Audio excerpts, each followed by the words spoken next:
Hello, I hope you're well. Thanks for choosing Tape Notes, and thanks to the wonderful reception we've had for our 100th episode with Phineas. No new episode this week. We will be having a short break over summer, but have got a lot in the pipeline for you, potentially including our most heavily requested episode to date.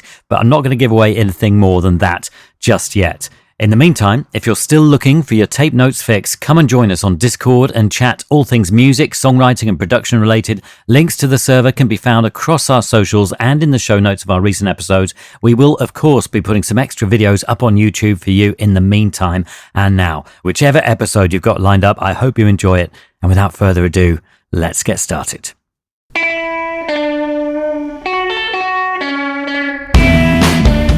Hello and welcome to Tape Notes, the podcast that looks behind the scenes at the magic of recording and producing music.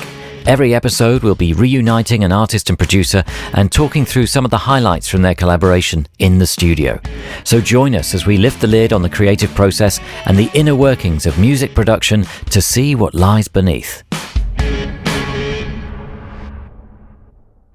Hello, I'm John Kennedy, and joining me for this episode of Tape Notes are Bastille and producer Mark Crew to talk about how they wrote, recorded and produced the album Give Me the Future. Bastille are an English indie pop band from Wimbledon, southwest London, consisting of singer Dan Smith, drummer Chris Woody Wood and multi-instrumentalist Kyle Simmons and Will Farquharson.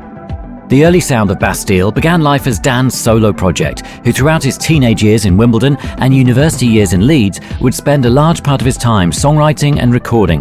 But in 2010, having moved back to London, he began recruiting local musicians and friends, and the band Bastille was formed.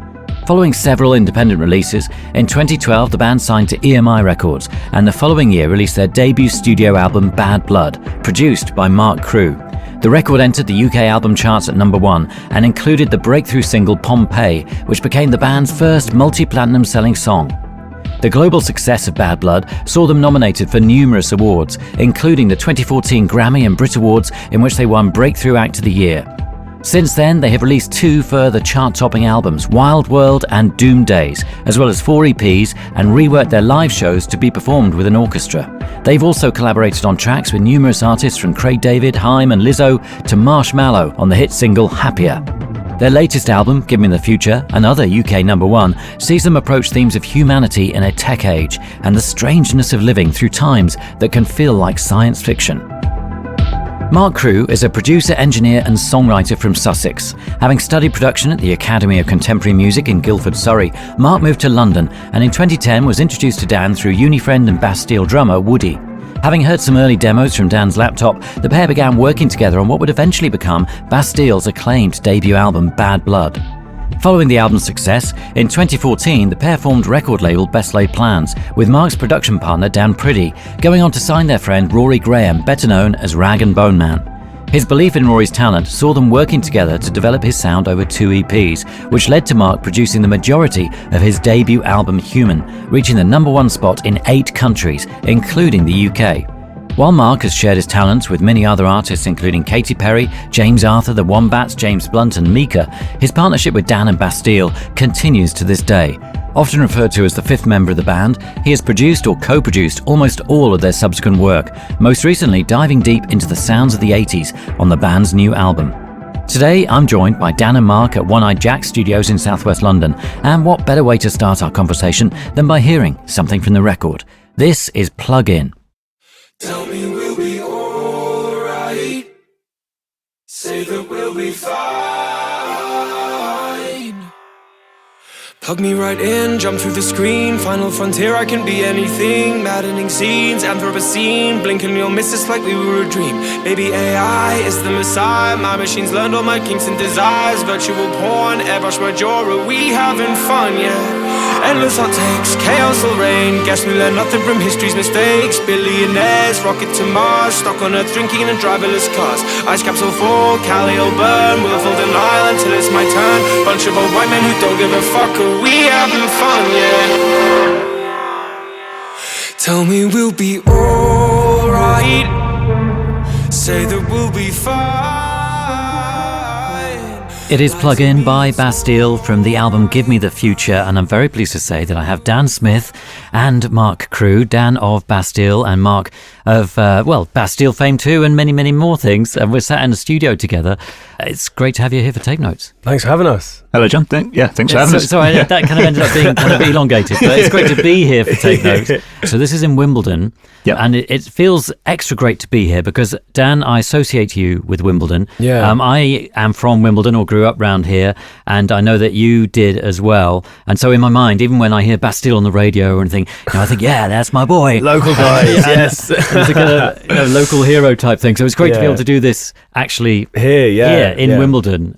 And it's not random that the studio's based in Wimbledon, but at the same time, Mark, you're not from Wimbledon.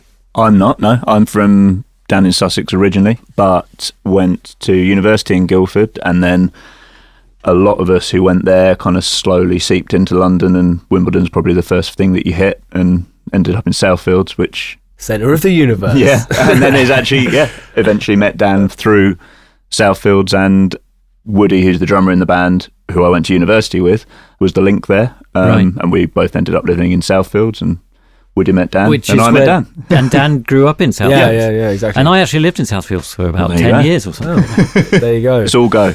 Yeah. Ish. And it's funny, like this studio ending up being here, like Mark used to live in Tooting, just very close by.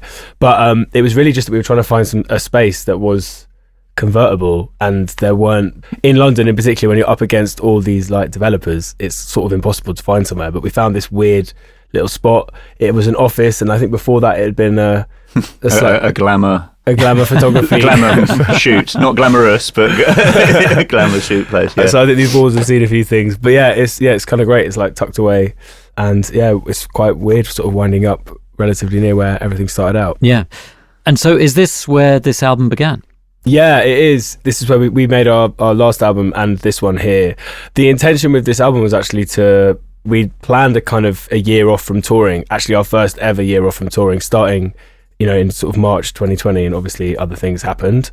But we'd planned to sort of not make it here. We thought it would be really nice to, despite having built this place and despite loving it here and working here all the time, we thought we would do as a band, and myself and Mark as a kind of production team, what we'd never done before, which was stop properly and just make a record, live life a bit.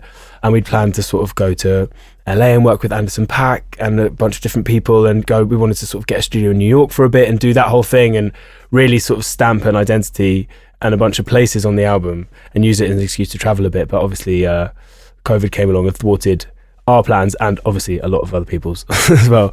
But I guess having this space was such a luxury when life was able to open up a bit more, and we were able to come in here sort of legally, and it weirdly became relevant for the album. Like it's the most collaborative album that we've ever made. I think it's normally quite a sort of enclosed process. It's Mark and I working on music a lot, and then our friend Dan has more recently helped with bits of production, and the guys from the band obviously playing all over stuff. But it's generally been a really tight-knit group, and we've not really worked outside of that.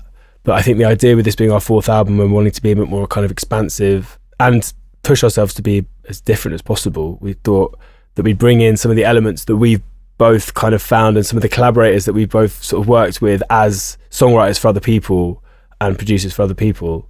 So it became, weirdly, despite lockdowns and despite the world being as closed as it's ever been, it became the most collaborative album. Yeah. Couldn't actually go and see anyone, but over internet they did come here, so yeah. Yeah, fantastic. So we're going to look at 3 songs from the album, and the first one we're going to look at is Thelma and Louise. So to put us in that mindset, maybe we could hear a blast of the master of it.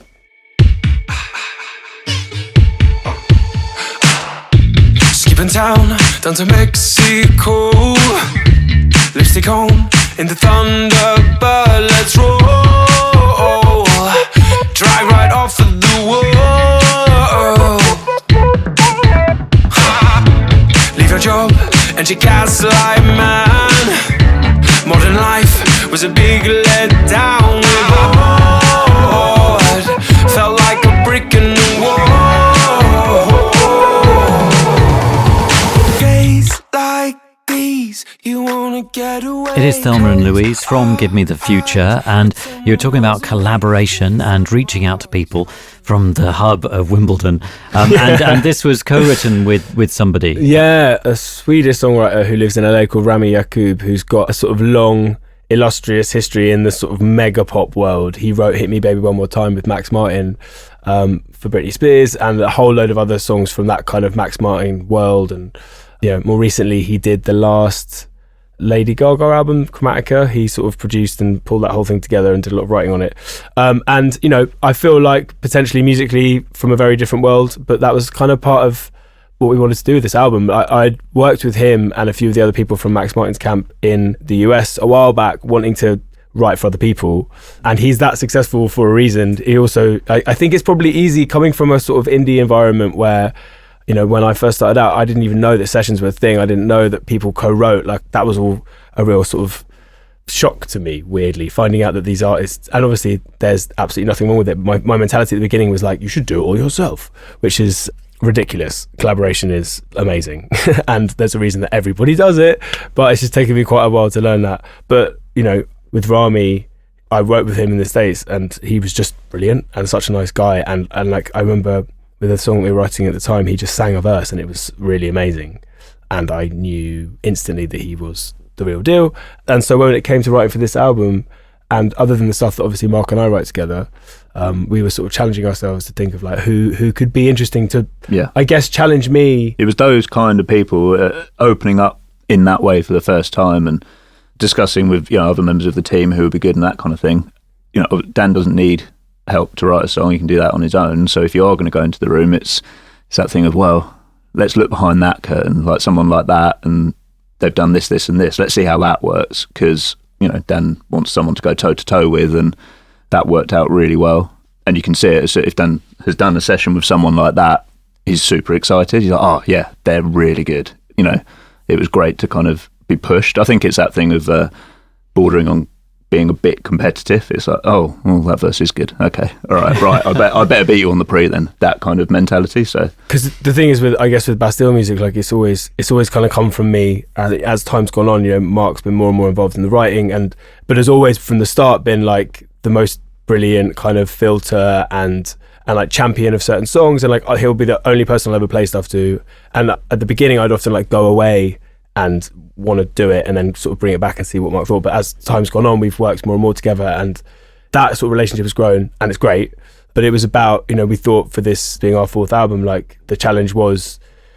Well, that was the other reason to bring people in, because when we first started out, I was a fresh set of ears. But obviously 4 albums in, I'm less of a fresh set of ears. And if there's only 2 of you in the room, there's certainly no majority there. So even outside of contributing a melody, someone as a new collaborator saying, I think that could be better, or why are you guys doing that bit? You don't need that bit, is actually really valuable, especially when you've been forced to work in Tooting and not being allowed to leave. And I think I was always really proud with us that we made this music, like me and Mark and the guys in our Mark's old studio, which was like much smaller and this kind of windowless basement, which was like, it was perfect for the first 2 albums, but it wasn't the most like inspiring of environments, shall we say. But I was always it always blew our minds that our first album did so well, because it was in our heads this kind of slightly weird cinematic indie thing. We had very low expectations, and I remember thinking at the time, if we get to play at Shepherd's Bush Empire once, that would, in my small kind of like music fan from London's mind, that was like the peak, that or Brixton. So it really, we never expected to have the success we did, but when we did, and people in and around us then were just expecting me and the band to work with like other producers and all that kind of stuff, it seemed sort of kind of wild that anyone would suggest that, because I was like, well, didn't we just prove that we could do it ourselves? Like, can you leave us alone, please? So for the first 3 albums, it was a real kind of, it was important to me and to us that we didn't fuck with our process, and that we protected it, and we tried to sort of grow and change and keep things interesting, but because we wanted to, because we were pushing ourselves to sort of evolve, rather than let's bring in so-and-so to help or whatever. But then we always saw the first 3 albums as a bit of a trilogy, and with this record it was like, right, let's sort of start again, let's shake it up. Now, in the time where we've been in the band and Mark's been producing with us and for us, like the world of songwriting and production has kind of our eyes have been opened up to it a little bit, or mine especially. I think Mark The landscape's changed massively Yeah. since the first album. So it was like, there's all these amazing people out there. Why am I being such a prick? let's like bring other sort of minds in to sort of help and augment what we're doing. And that is the very long version of the story of how we ended up working with Rami. Sorry. Well, I mean, how did you get to work with Rami? I mean, if you were based here and the world is kind of locked down in various different ways, but also what level did you involve him? Because you couldn't be in the same room. Yeah.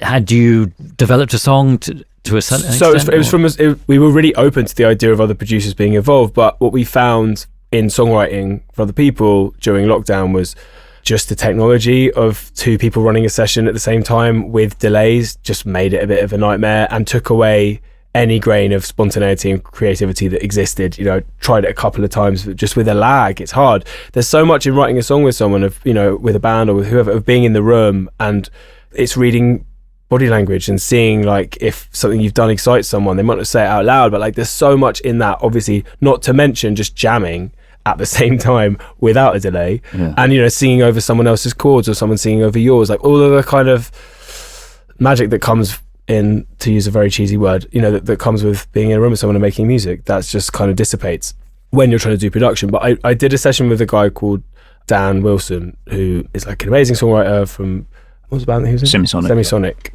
But like I'd kind of had this idea of a song and known what I wanted to write about and had done a bit of prep, and I'm quite lazy, so I rarely do prep.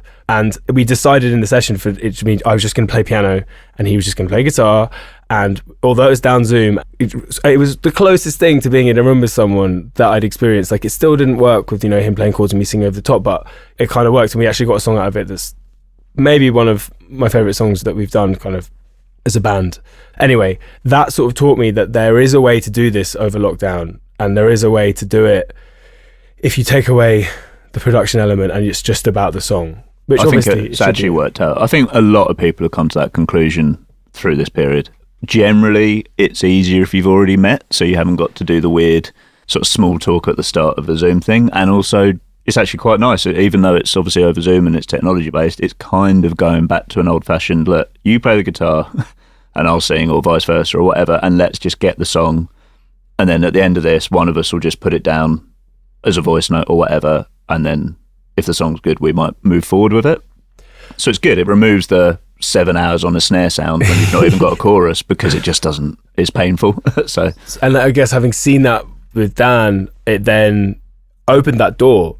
And so, yeah, Rami was kind of basically top of a list of people to go back to, because like Mark said, in kind of co-writing and in meeting a lot of people, like there are loads of amazing people out there who've done amazing things, but it's just about who you kind of click with, who's fun to hang out with, who is going to bring something to the table. I think Mark said it before, but I get in a session, I am sometimes someone just sort of singing constantly and vomiting ideas. I think I need a really good editor or a really good filter, or someone who's going to bring as many ideas to the table. And Rami's someone who's overflowing with melodies and just a really nice guy. So like, yeah, I ended up spending an evening with him on Zoom, and then maybe the next one, and we did the sort of bones of 3 songs that are all on the album. And it's kind of mad to me looking back, thinking how long we've spent on this album, and you know, what came out of those 2 nights is pretty far from what the finished product is in terms of like themes and lyrics and all that kind of stuff. But but the backbone of it was started. Yeah. And actually looking at, you know, pre-pandemic, the amount of people, other artists I'd have coming in, and they'd just get back from a 8-week stint in LA and they'd be really down because they didn't feel like they got anything good. And there is something to be said for hopping on Zoom. There's so much less pressure than putting your hand in your pocket and paying for a plane ticket and putting all that pressure on going over there. So actually, I think during lockdown, a lot of people have got some great songs on Zoom sessions. And then also going, that bit, that could be a bit better. Oh, do you want to hop on for half an hour if you can find half an hour? Not, I've just landed back in England. And honestly, it's a nightmare getting back from trips sometimes and thinking, this one's dead, we're never going to get back in the room again, or if we do, it'll be years. It was weird because the technology was there. It wasn't invented in lockdown. It was just that, forced in a corner, a lot of people adopted it and it worked. And production stuff, to an extent, is certainly sending 15 emails to a mixer back and forth to 2 tiny things when you can actually just hop on a link to their session now and things like that does seem mad. I don't know why we didn't get on with that quicker. Yeah, and also like just less flights. Well, yeah, it's all good for the planet. Yeah, which is better all round. Exactly, Yeah. exactly. So it would be great to hear something from these sessions, these productive sessions with Rami. So, I mean, they will sound like absolute dog shit. Sorry. So, Thelma and Louise, we had another song that was kind of about Thelma and Louise, and I just was really, having rewatched the film and growing up as a bit of a sort of like film obsessive, it's obviously a kind of modern classic. It's this feminist masterpiece. It's interesting, and in thinking about ideas of escapism and what became with the album about kind of escaping via technology into the future or whatever, I just really had this thing about wanting to write this song, but I don't know if I quite crowbarred that in at this point. So there's just a lot of me mumbling, and I think in some of these you can hear just, I've got some voice notes basically from the session and from afterwards, and I can just play a few if you want. I massively apologise for how awful they are, because obviously you make these voice notes and you never expect anyone to hear them, but now they're on a podcast, so that's cool.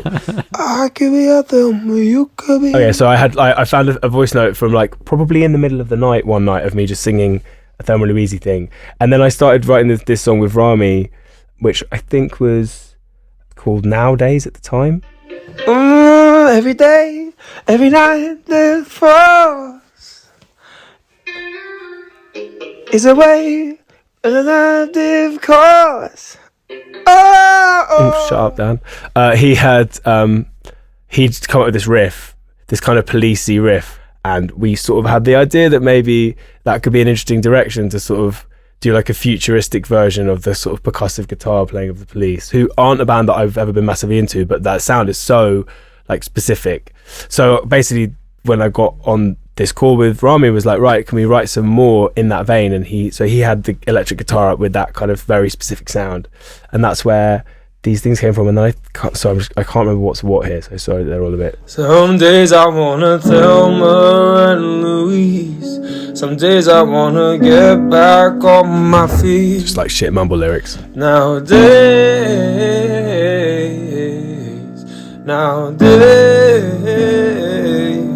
Some days I wanna Thelma and Louise. Blech. Anyway, but that's, you can hear like the sort of the chorus kind of coming together. And then I remember the last bit of it to come was the sort of, can you hear the sound of my heart exploding?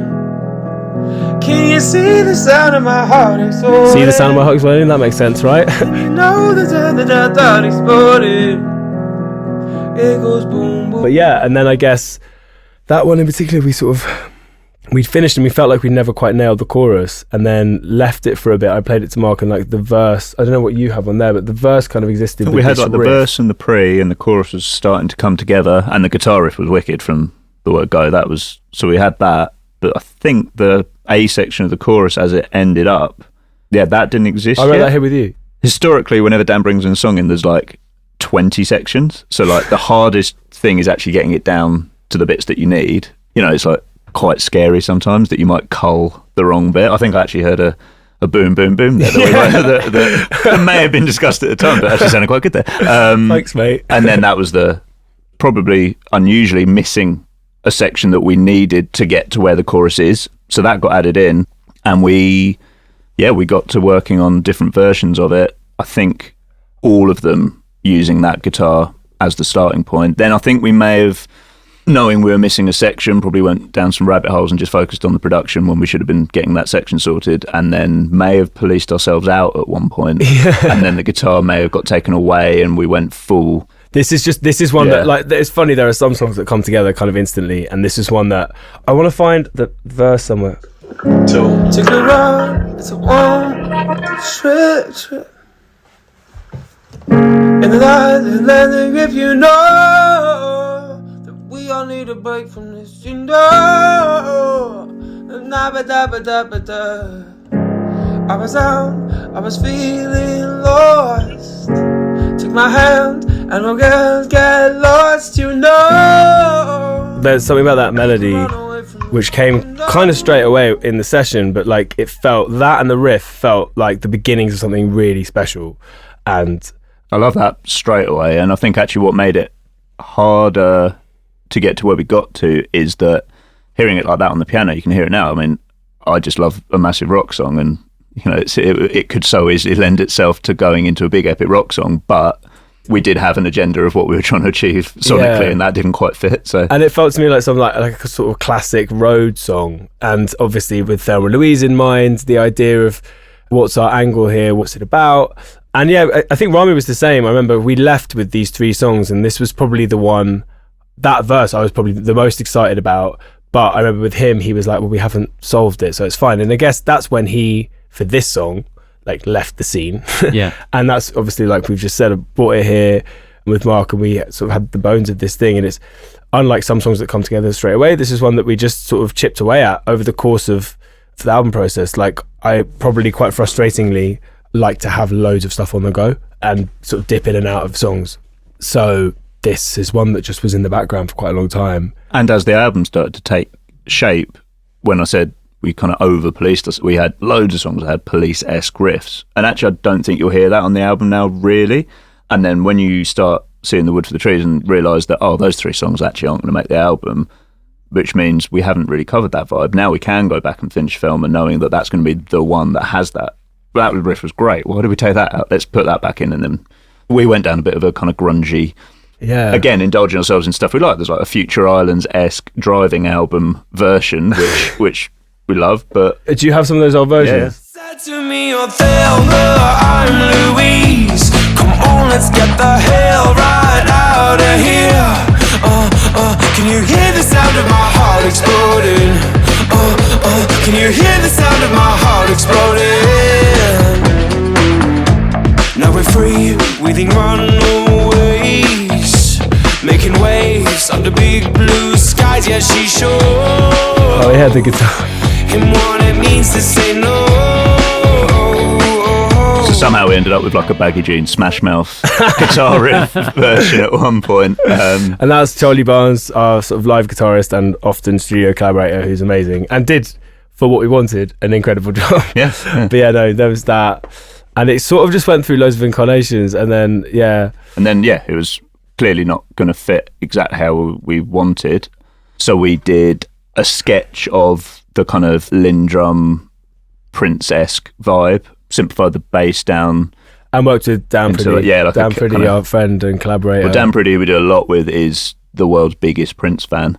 So when we had a Lindrum loop and a kind of cameo slap bass thing, we handed it over to him and he covered it with all the kind of little synthy motifs and the bits that evoke that era a bit more. In fact, it was really a case of, with this song, we were so close to it, and like what you just heard is one of many, many versions, and a lot of it was based around that riff from the original writing demo, and it was quite guitar-led, and it actually took us being like, this just isn't working for what we want, and basically giving I think, just the vocal to Dan and the chords, and being like, can you probably for the first time in his life, someone said, can you go mad and indulge all your Prince tendencies? Yeah. And we're not going to ask you to tone that down this time. And again, it was a real example of like knowing when to step away. But yeah, Dan brought back a lot. He sort of chucked everything at it, and then it was a real case of reductionism and chipping away at that, and wanting it to feel kind of spacious but of that time. Something really embarrassing, I just totally thought that Thelma and Louise was a film from the 80s. It's from 1991. So what I've been saying a bunch, like, it's we wanted the music to feel appropriately matched to the time of the film. Yeah. Anyway, but then they would have been listening to that then. By the previous decade. I mean, those crossover points between decades are often the first 3 years of the next one is actually an echo of real what was hangover from beforehand. The previous. So, Totally. I think it's within the time frame. What should we hear from Dan's session? Dan Priddy's session. We've still got a lot of it stayed, especially I would say. Let's hear just the instrumental for the verses. So this is from the pre-ish.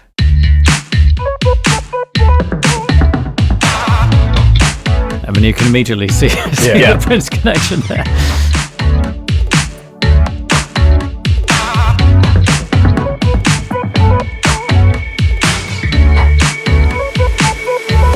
So is that all Dan? Dan did all that himself? Well, there was at the start of that, you heard a kind of drum fill that was moving around. That was from the original version.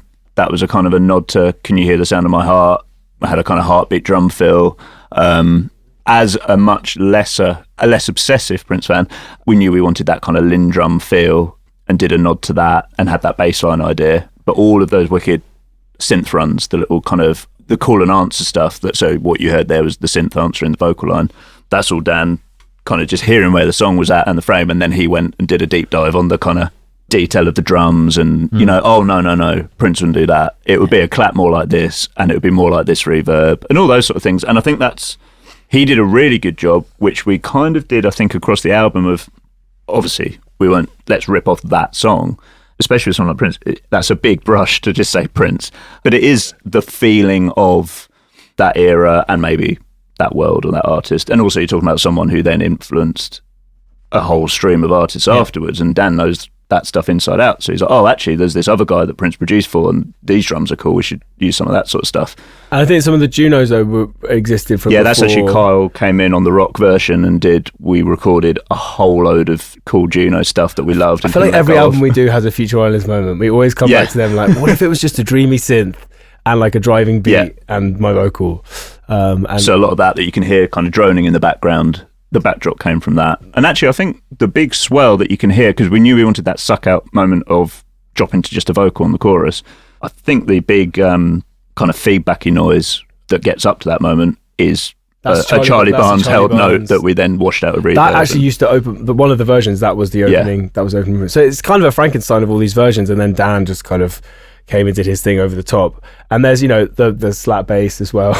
I bought a new bass and it had really, really new strings on it, so it just sounds like that cameo, kind of almost borderline programmed. Will is so excited that he gets to play that. All of his worst indulgences, you're like, you're letting me do that in this album? But yeah, no.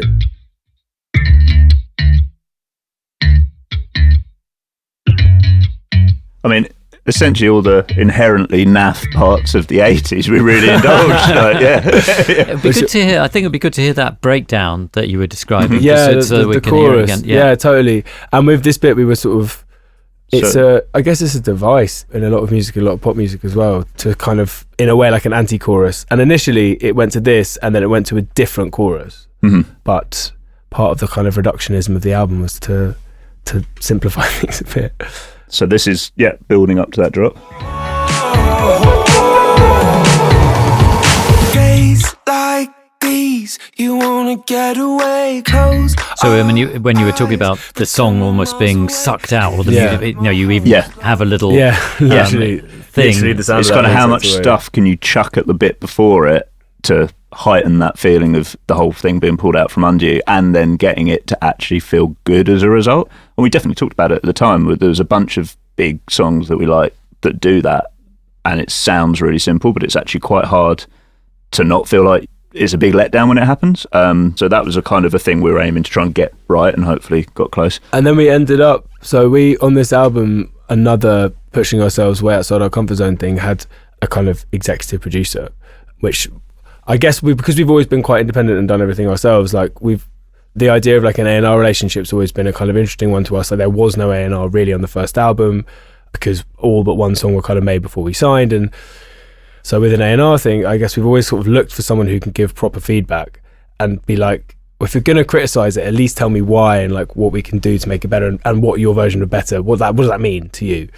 So with this album, it was part of that sort of trying new things. We worked with a big American songwriter called Ryan Tedder, who wasn't someone that I ever imagined that we'd work with, but we sort of had a few Zoom sessions with him where he would listen back to all of this stuff that we'd done and just give a feedback for half an hour, on first listen I hear this and that, and this could be amazing, but why don't you try that? And it was really interesting. I think this was that was the one where it was I thought you said 80s. What it sounds like Presence of USA. It sounds like a grungy kind of thing. Just things like that where it's really useful to have someone. So with this song, I think in particular, because it had gone through so many incarnations, it was about simplification as well. And I think it's the first time ever we've had a kind of pre-chorus or a suck-out chorus, and then we've literally just completely repeated it, but with everybody in, with all the drums and all the vocals and everything. And it was a sort of, once this version happened and it felt really right, I think we felt like we were really close to getting it done. And then we got Bim, who is a friend of ours, she's sort of sung in the Reorchestrated project with us quite a lot, and I got really obsessed with her voice, and she sang a bit on our second album as well. Sorry, our third album on Doom Days. But we sort of got her in for a day to do a bunch of vocals, one on a track that we'll talk about later. But I think of a lot of music from the 80s, and often there'll be a guy with a very specific sounding voice, but the BVs will be done very differently by some, like often with like a female artist or a female singer. There's a lot of duets in that era, and actually that we approached BVs and someone like Bim coming on a lot differently to how we have before, because we've built up massive choirs of Dan's voice or had a big wall of sound and stuff. But because I'm a real like harmony obsessive. Yeah. And I think it came from recording in my bedroom and wanting things to sound big, but not having instruments really other than MIDI and a piano or whatever. But that's not conducive to the space that we were looking for. And if you listen to how this ended up, it does get quite big by the end, but you can definitely pinpoint Bim's voice against Dan's voice. Like the aim here wasn't just to blend it in the background, which we were liking on a lot of the kind of stuff we were listening to. Yeah, she's amazing and super versatile in what she can do, but I think this is maybe outside of like the range of her taste.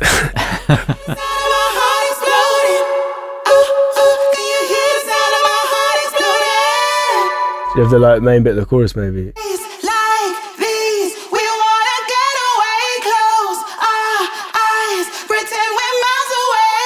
Yeah. Let's hear that in the context of the song, or with everything in, yeah. She said to me, days like these, you wanna get away, close our eyes, pretend we're miles away, hear the sound of my heart exploding, can you hear the sound of my heart exploding, and suddenly It's so funny hearing this back. Like a lot of the stuff with this album, I think especially a song like this, it came from deciding that the album had this concept and was this specific thing, and particularly in leaning into some more kind of 80s and futuristic sounds. I think they're definitely sounds I would have run a million miles away from not that long ago, and I think it was just in deciding this whole record was a sci-fi and it was going to be this retro futuristic thing, it just freed us up a lot more to do that. I think also at this stage in our career, being lucky enough to be making a fourth album and hoping that we get to make more, you know, the idea that this little era will exist in isolation and the next thing we're going to do is going to be incredibly different. But it allowed us just to chill out a bit more and go there really fully. fucking go there to places where like it would probably make me cringe. But I think also at the same point, if you're feeling a bit uncomfortable, then it's something you've not done before, and it's probably, I don't know. The amount of times we've worked on stuff before knowing in our heads fully what we think it feels like or sounds like, and no one gets it, because by the time we've kind of edged away from stuff or blended it with four other ideas. And by the time I'm singing on top of it, it just sounds like Bastille. Which isn't a problem necessarily. That's kind of how a lot of music comes about. There's the strength, you know. Yeah, exactly. Yeah. Well, no, sorry, not the singing, but in terms of... but I think a lot on this, we were like, oh, wait a minute. If we add that cool contrasting sound behind these kind of 80s drums that we just worked on, it does sound cool. And we really like that. We like clashing those two things together. But what it immediately does is blur the original feeling that we created. So let's take that out, and actually the gated reverb on the snare, let's just put it twice as loud as we think we should and run with that instead. And then people, oh wow, it's actually 80s. And it's the first time people are saying, that's what we're trying to do. As you can hear, like it's so easy to go down a rabbit hole of all these different ideas and all these different places things were coming from, and get a bit lost in that and assume that people are going to hear the influences. And I think on this record especially, we were like, if we're going to go there, let's completely go there. And that era was not brash in a bad way, but they were discovering new technologies at the time that they were absolutely blown away by and wanted to put on their records front and center. It was, early digital, it was mad reverbs that were super fake and all that sort of stuff. So if you're apologetic with it or trying to hide behind it, it doesn't actually capture the feeling of that era at all. The kind of artificial nature of it is what the good stuff harnessed really well and made sound really cool. Whereas now half of what we're doing sort of now is trying to make digital sound old again and rough everything up and make it sound super cool. So it's actually quite fun to be, right, how can we make a clinical synth and not an analog? All these things sound a certain way that we still actually enjoy and like, and blend it in the way we like. Yeah, totally. And then structurally the song is 2 minutes and 10 seconds long, which is pretty short for a song, and it's pretty short for a Bastille song too. But I guess the way we got around it was, in having this sort of double chorus, it didn't leave a huge amount of space because it's just sort of repeating itself. And we ended up with what was the original chorus, the line about suddenly with Thelma and Louise, became a kind of outro, middle eight, final chorus, big thing all together. And that was, I guess, our way around it. So it's kind of drum intro, double verse, drop chorus, full chorus, verse, drop chorus, full chorus, big outro, and then end, which actually sounds really complicated and probably is. But I think, well, it's just really interesting that you achieved that in 2 minutes. In 2 minutes, but also the Thelma and Louise theme, which partly inspired the song, almost becomes an adjunct. It's like something else because you don't really, over egg the mention of Thelma and Louise. It's just kind of like it's just kind of there. So the song takes on a different resonance, I think. But another dimension to just the writing process as well is like I'm really bad at committing to lyrics, and I think in working with Mark, what's really helpful for him when we're working on production is to have a kind of not the final vocal, but like at least what the vocal's going to be to sort of make sure everything around it is fitting and all that kind of stuff. And I often build a bit of rod for my own back by really overwriting. So with this is one as well where that film for me is so interesting on so many levels. It's a lot about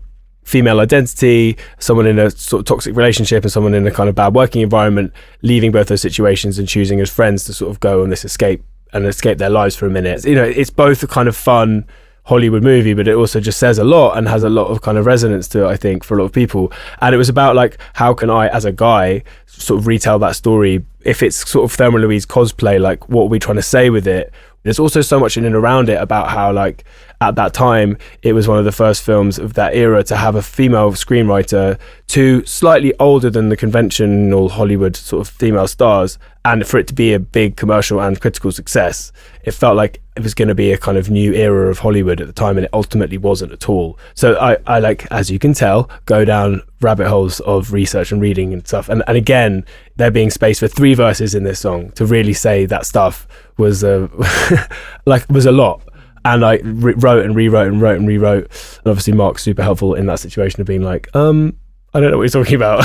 Well, yeah, I have not idea just what me, you're but talking I think a few people on the team have made the point as well that all of that's brilliant and it works, but for someone who doesn't know what the film is, making sure the song still works for them is super important. And that's, I think, with the new part, the chorus that got added, that before the Thelma and Louise lyric, that is, it's finding a way to bridge an interesting idea and things that need to be said and Dan wants to say, and making sure that someone can still just listen to it as a pop song and then go deeper if they want, which is not easy in 2 minutes, Dan. Yeah, totally, but amazingly well achieved, I think. Thanks. And also it's almost as if the title is just a prompt for people to explore the film and all the implications of that. But at the same time, you've given, you've taken that inspiration and created something else, which is great to listen to. And it's clear that there's so much going on in all these different songs and the album as a whole. There's so much to get into.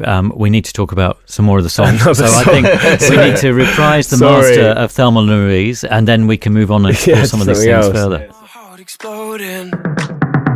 Can you hear the sound of my heart exploding? She said to me, days like these, you wanna get away. Close our eyes, pretend we're miles away. Hear the sound of my heart exploding. Can you hear the sound of my heart exploding? And suddenly with Thelma and Louise, you said let's get the hell right out of here. Can you hear the sound of my heart exploding? Can you hear the sound of my heart exploding? Days like these, we wanna get away. It is Thelma and Louise from Give Me the Future, and there's so much more to find out about Give Me the Future, and we're going to actually go back to the future next. This episode of Tape Notes is being supported by TrackLib, the platform that lets you discover and sample release music from real artists. In many cases, you get incredible access to all the stems, and once you've found what you like, they've made it easy and affordable to clear. As legendary drum and bass producer High Contrast said in our recent breakdown, it is a sampler's dream come true.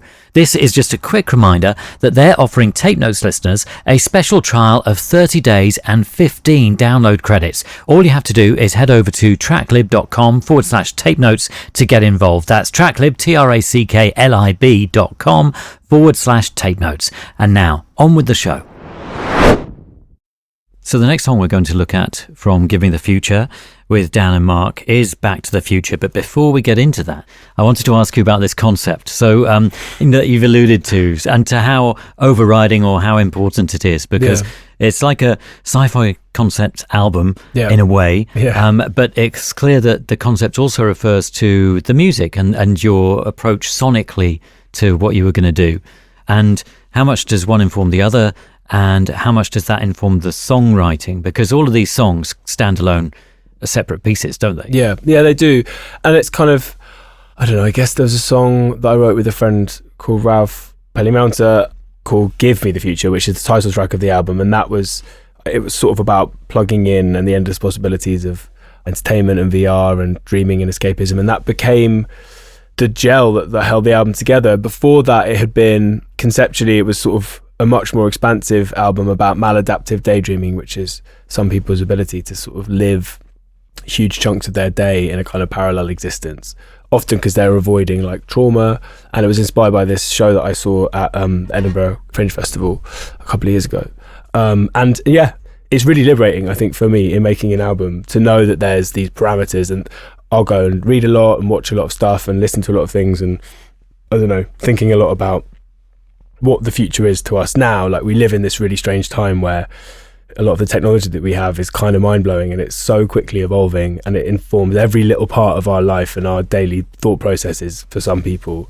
But also, you know, it's a weird, you know, the world often feels like we're living through an apocalypse, you know, both the pandemic and the climate situation all over the world. It can feel totally catastrophic at all times, and so I guess sometimes if your mind can go that way, it's kind of crushing and weird. But obviously then on a micro level, we've all just living our lives and getting on with our stuff, and, you know, working and having our relationships and all that kind of stuff, you know. So we live in this weird time that obviously a lot of much more articulate people than me have talked about. But I guess that was the sort of setting for this album, and it was about the ability to sort of time travel in your head via films, via fiction, via VR, via technology that now exists, that is constantly evolving and changing. And yeah, I guess Back to the Future, it's just a classic film, obviously. And in the session with Rami, this is another song from that night.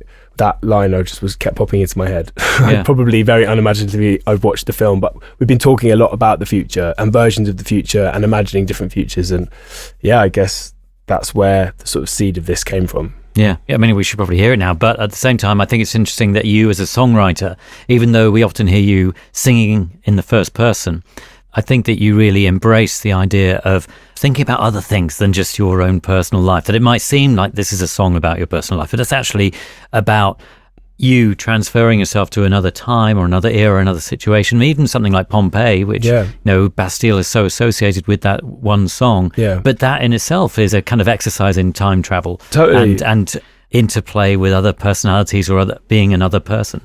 I guess my growing up as someone that was obsessed with films and books and fiction and escapism in that respect, like there were all these other worlds you could go to and these characters who always felt so much more interesting than me. So I guess as a songwriter, I've always kind of adopted other characters and other personas, and it's interesting to have fans or people who hear our songs just assume that I'm speaking from my own perspective, when more often than not, it's not.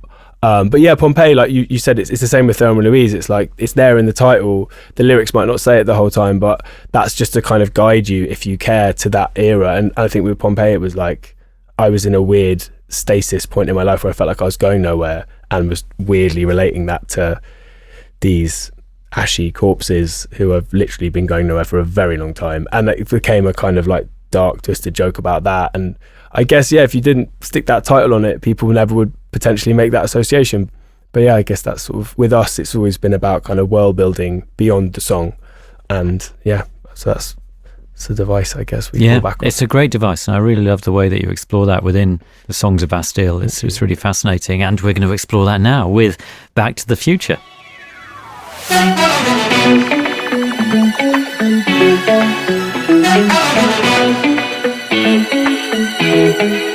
Feels like we danced into a nightmare.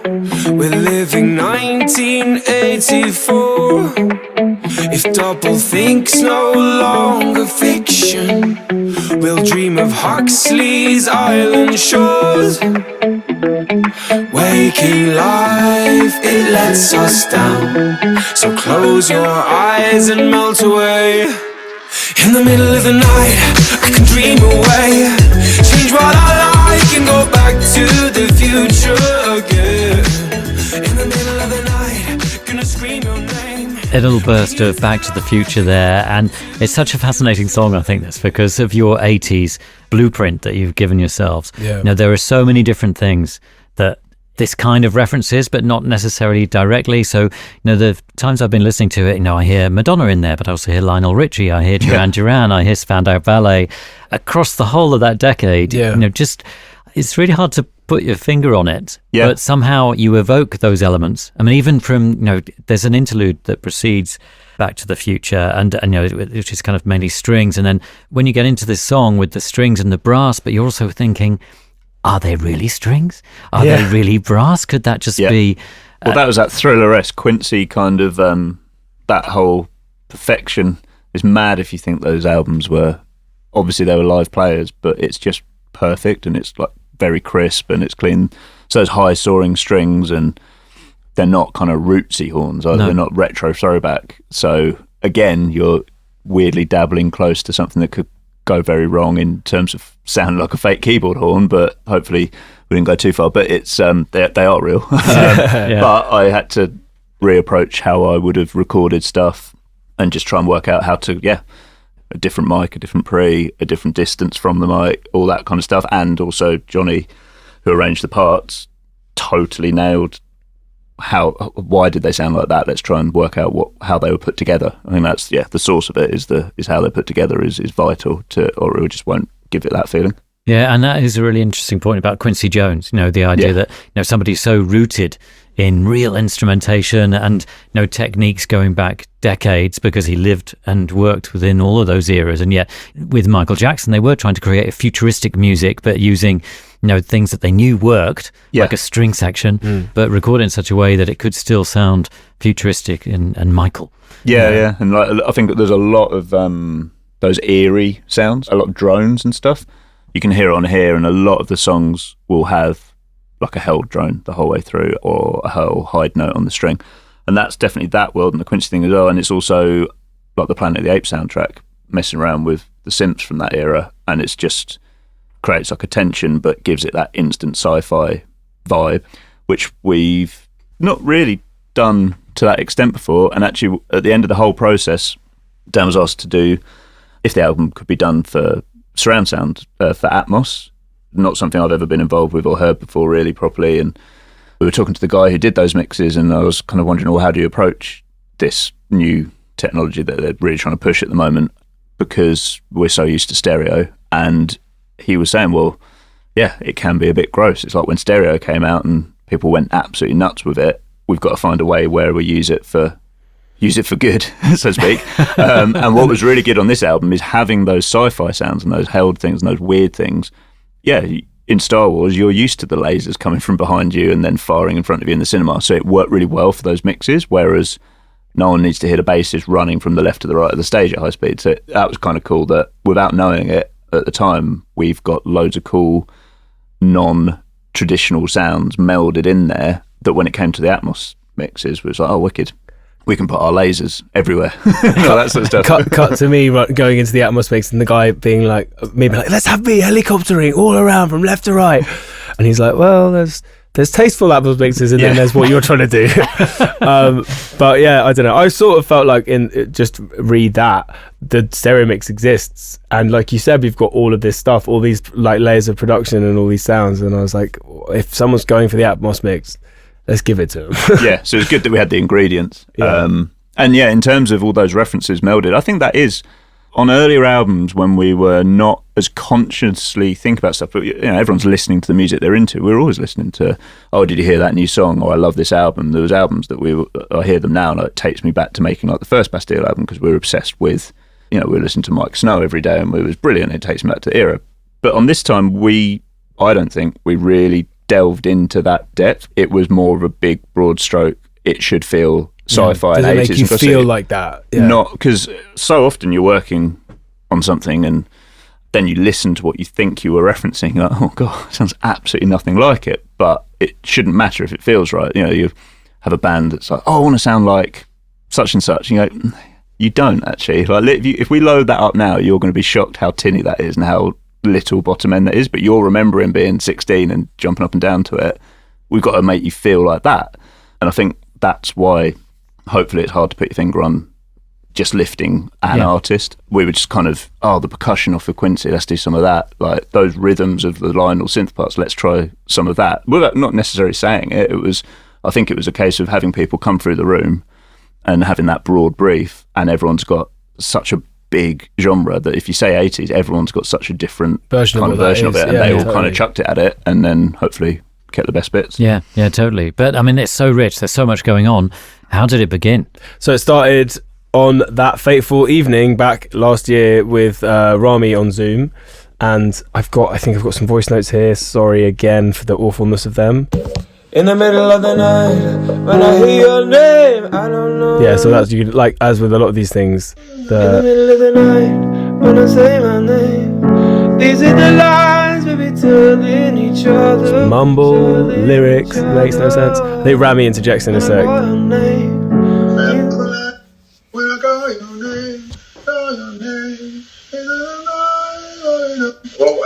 Oh, sorry. But yeah, no, so it sort of started with that. Rami. Yeah, sorry, Rami, cut you off. Say your prayers, get your rest now, say your prayers. So that's the pre-chorus. And this was one that kind of came together really quickly and was around the sort of middle of the night concept. I definitely imposed Back to the Future on it after the fact. But like, I just loved the idea of, throughout the album, all these references to the future, because it means so many different things for different people at different points in their lives. And this song became about a sort of slightly sad song about the sort of state of the world and wanting to go back and change things, which is obviously a well-trodden concept. But I guess, what else have I got? In the night time I discover This is a bit of the verse. there's a thing I like to be. That again makes absolutely zero sense, but just a little idea of like what I would maybe bring into Mark. Anyway, that can stop. But you see, it's so weird playing the voice notes. I like hearing those because when the first time I saw you perform, you were on your own. Yeah. And it was actually in Wimbledon at a place called the Watershed. And, you could be Dan Smith, solo artist, and, Bastille could have taken on a kind of more rooted in that kind of thing sound to it, because that's, especially when you were explaining also that, for many years, you wanted to be in charge, to be in control of what was going on, and couldn't see the reason why other people needed to get involved, because I think maybe you were building confidence, but also learning how to do things to the best way you could. And so that could still be the sound of the band. Yeah. And I still write at the piano all the time. I mean, some of the tunes in this album were written using a plugin called Harmony Engine, which is this like really specific sounding, I guess, vocoder that splits your voice into 4, 8 or 12, like quite individual. It basically, rather than a vocoder that runs your voice into a perfectly split sort of synthesizer, it makes individual voices that all come together to make a harmony, and they were all kind of influenced by how the velocity of how hard you're hitting the keyboard and all that kind of stuff. And that as a sound is really specific. It makes me think of songs gone by from like the 80s or whatever, but also of like Bon Iver uses it a lot. So it's that kind of, you can sing quite emotionally into it and it responds to how you're singing. And if you're really going for a note, it like all of them kind of roar at the same time. We used that for a song No Bad Days on the album and a bunch of others. It was a really nice technique to take me off the piano and sort of see what that would do to the songwriting and to our songwriting. But ultimately I always come back to just singing tunes on the piano, and that's my kind of like reset. Is this good? Is it working? Let's take everything away and just see if like the meat and bones of the song is there. But like back to this song, I guess that the other thing that came from that night with Rami was the guitar riff, and I don't know if you could play that in isolation. This definitely came from, like we were talking about before, the sort of the challenging ourselves to try and write over kind of spiky Police-esque riffs that sort of looped and looped, and this is one that actually remained on the album. When I came in to work on it with Mark, we had this loop played by Rami, but it sounded way different in the first version. Do you have that old? What we started with May. Oh yeah, no, this one was... So this one, I mean, it's a Zoom session, so Rami just probably had a synth in front of him. But what you can hear is the notes nail that Andy Summers thing and that feel. But what feels like a kind of fairly current pop synth thing. But yeah, perfect. And then I think one of the first things we did was replay get that quickly onto the guitar. Yeah. And who's playing that guitar? Is that you, Mark? Or That is me looking at a session thinking you should probably label the session. So I think it would have been Charlie, would it? yeah, it will either have been Charlie or Jack, who works with us and gets pulled into the room kind of once every hour to play something. Yeah, I guess copy this. An interesting thing was that so Will, our bass player and guitarist, he at the time in lockdown was like sort of didn't have a setup to record at home and wasn't up for or able to travel to London. He lives outside London. So yeah, like Charlie Barnes, our kind of live guitarist, is a kind of home studio nerd and was very up for like helping with stuff. And obviously Jack, who started coming in here when we all were able to start coming in places, is an amazing sort of multi-instrumentalist, and so would sort of step in. So if at any point we're like not quite sure who did what, it's because over the course of time pretty much everyone involved and everyone in the band have like had a go or done bits. And a lot of the times they'll be holding parts knowing that the process of getting Will in will happen. It's probably quite a good one on this actually, because I think we had a few ideas for the bottom end of this track, and there was a big held synth and What we were using? It would have just been a big Logic sub holding down the bottom. Then I probably tried to add some Moog stuff to it, and then we had some slap bass on top of that, and it was all getting a bit much.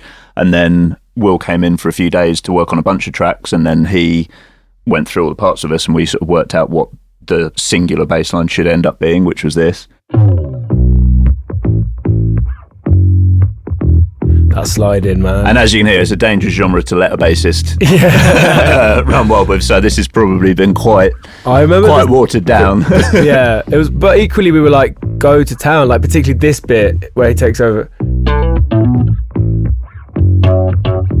Will's like, are you joking? You're letting me do that? I was like, yeah, we want you to, man. I think it was, it was about, it was kind of about leaning into those things that I think previously might have felt a bit cringe because they were so retro or whatever. But also having guitar parts like that as well, really, as you can hear, the interplay between them is quite complicated. So there was quite a lot of experimenting on this one of what the drum rhythm, bass rhythm, guitar rhythm should be, because they are greater than the sum of their parts, I think. And just to jump around a bit, like songwriting wise, this was another one where there was all of these references we wanted to get into the album about this amazing wealth of sci-fi literature and films, and wanting to kind of tell a story with it as well and not just get bogged down in that. But melodically, when I was referencing Rami and how brilliant he is at just being like, what about this? And it's just exactly the right thing. The sort of tag of the chorus, can you play that, the sort of middle of the night bit? This was one where he was just like, we were trying a bunch of stuff in the session and he was like, oh, why don't you just sing this? In the middle of the night. Oh. Just that like ascending line, which I guess kind of follows the chords, but like I just wouldn't have ever thought to do that. And I remember Mark bringing that song in the next day and playing it to you, and you'd be like, well, you would never sing that run. No. You would never sing that run. So there's like already value in having worked with Rami on it, because he's like pushing you to do something that, that we as Bastille would never really sing. So that's, yeah. But this was pretty formed, I think. We sort of kind of left the session and it was done, and then it went through a few iterations. I think a bit like with Thelma, it was probably a bit more policey and a bit more live, and then as we sort of leant back into the 80s a bit more and let all that stuff kind of wash in, I think the two really big informed. The big changes or sort of additions were the strings and the horns. It was, I think this track kind of got identified as the vessel for that moment rather than it feeling appropriate, or like it was like, oh, it'll fit here.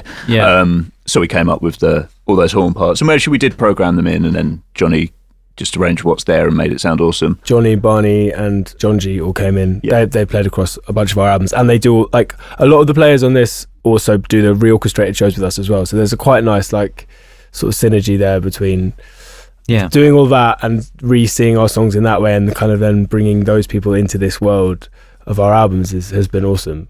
Yeah, I mean, what's interesting is that you worked with those people before and you have used those elements before, but I think maybe with this track and with this album, you use them in a different way. Yeah. I'm really intrigued to hear how you turned them into what you end up with. So, it would be great if you were able to play the horn parts, play the string parts as you recorded them, and then did you have to treat them afterwards to get them to sound the way they do? Let's have a look.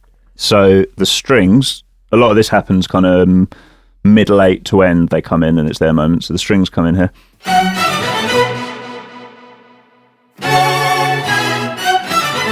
Definitely treated a bit. Yeah. So you can kind of hear their, I mean, broad strokes. I think we're quite lucky. We've got a nice big room here and you can get a really nice, fairly posh string sound by miking them up, right? We had 4 players, right?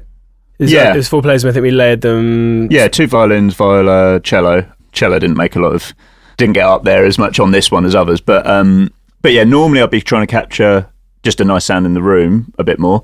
Here, it was about getting as dry and dead a sound than I normally would, which enabled me to put that kind of much bigger, more artificial reverb on, which you can hear ringing for ages afterwards. And also, even in performance, they're over-egging all the vibrato and, you know, pretending that it's like Rocky Horror or something, really, really digging in and going for it, which again wouldn't be what we would normally do. Yeah. So you've given them that kind of instruction. Yeah. Like Johnny was like, no, just go way further than you think you should. You can really hear like how much in. they're giving the vibrato on those high notes as well. Like Hitchcock on the stabs, big soaring Quincy on the held stuff. And then that applies to the horns as well.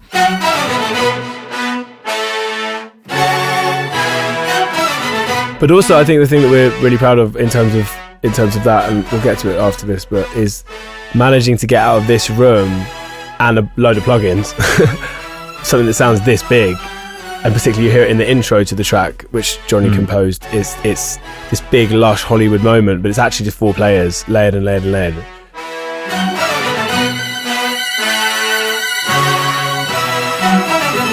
Yeah, you can hear how close the horns are, like how punched they are, and there's a bit of artificial reverb on there as well. But normally that wouldn't be my chosen vibe on horns. It would be a bit more kind of rootsy or whatever, whereas it needed to be as close, closer to kind of an 80s keyboard version of a horn in a way, which I think works. Yeah, totally. So what did you have to do to those ingredients then? I mean, is there more magic on top? Yeah, I mean, I think the biggest change, as I say, was more setting up how we always did, hearing it and going, oh, it sounds cool, but it doesn't sound like what we were going for. And then I think anyone who works in a room all the time it's great because you know how to get a good sound quickly, or you learn to use what you've got to hand. But then the negative can be that you don't experiment as much maybe after a while, because if you go, oh, that drum sound I got was brilliant, I know how I did that, I'll do that again because I know that worked. Whereas this time it's like, okay, those horns aren't going to give us what we need, so we kind of, right, closer to the mic, change the mic, get it dead so that we can then treat it. And then, clearing out all the sound behind them so that I can put a big reverb and all that on. And then I think I actually ended up on a few of them just chopping little segments, like almost sampling little stabs and stuff from them and adding kind of over-the-top delay bits on little bits. To give it that kind of like dreamy, we're going into another world. Because without that, it was...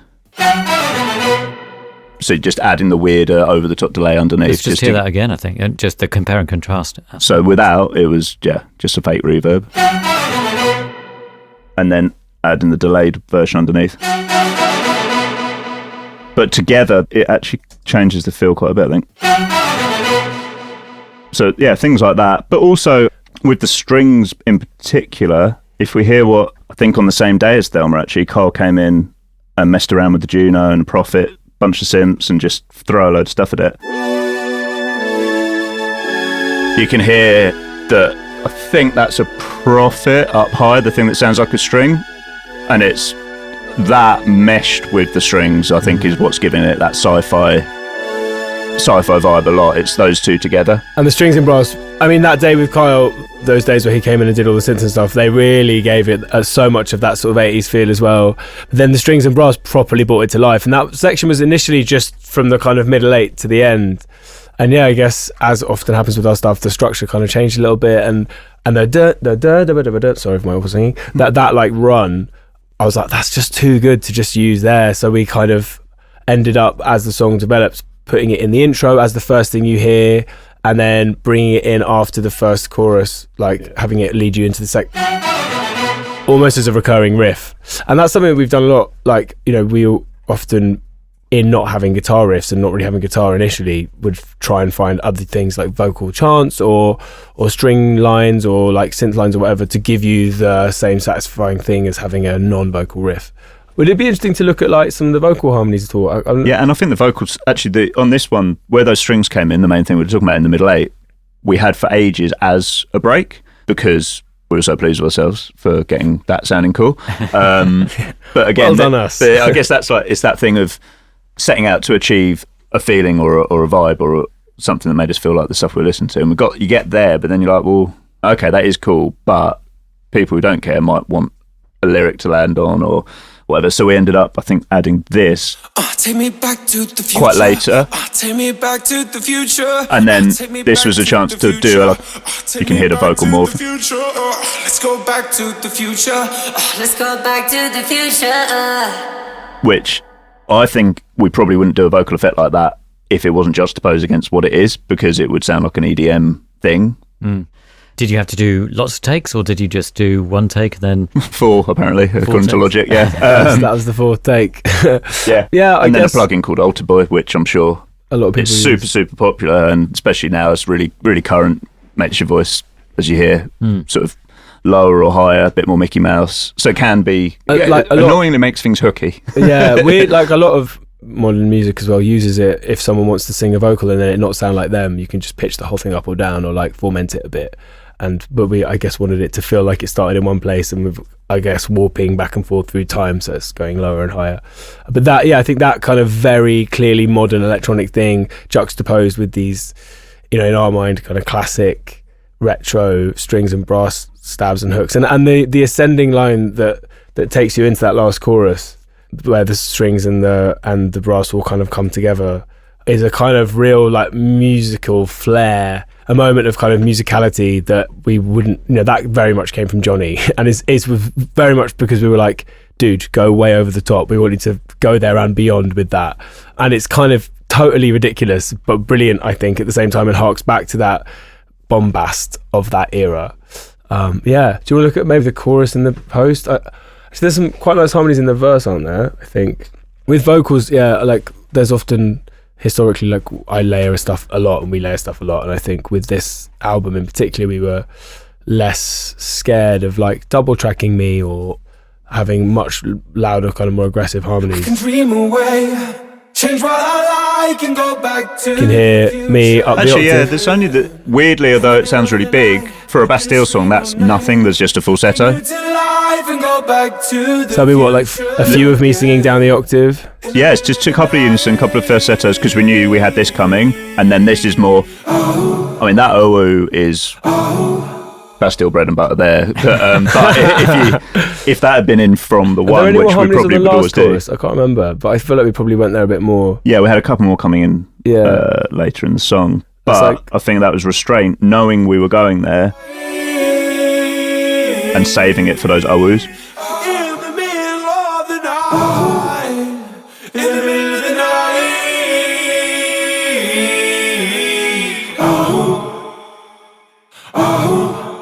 Yeah. Yeah. They're big but punchy, because we did, you know, we've heard the horns, they fill in a lot of gaps, they're calling and answering, and then we've got this Police-esque,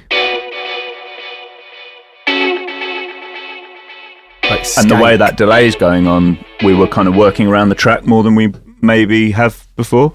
Yeah, and then I guess one more thing, like Mark said, like normally when it comes to harmonies, I autopilot go to doing like a full stack of like the whole chord and beyond, and sort of tracking the harmony. Like it's a real big part of a lot of Bastille songs, but I think it probably is what people come to expect, consciously or subconsciously, if they hear one of our songs. So I guess the challenge here was to not do that.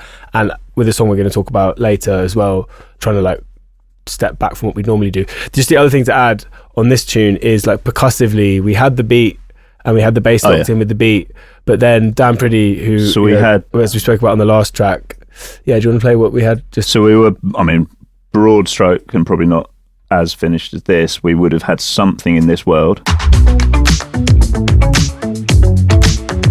And then I think, as we talked about earlier, we did the Thelma and Louise track, we're at a point. And I think Dan came in and did a great job on that's Dan Pretty, on by the that. way, not me. Dan Pretty, sorry. So he threw the Prince bucket at this as well.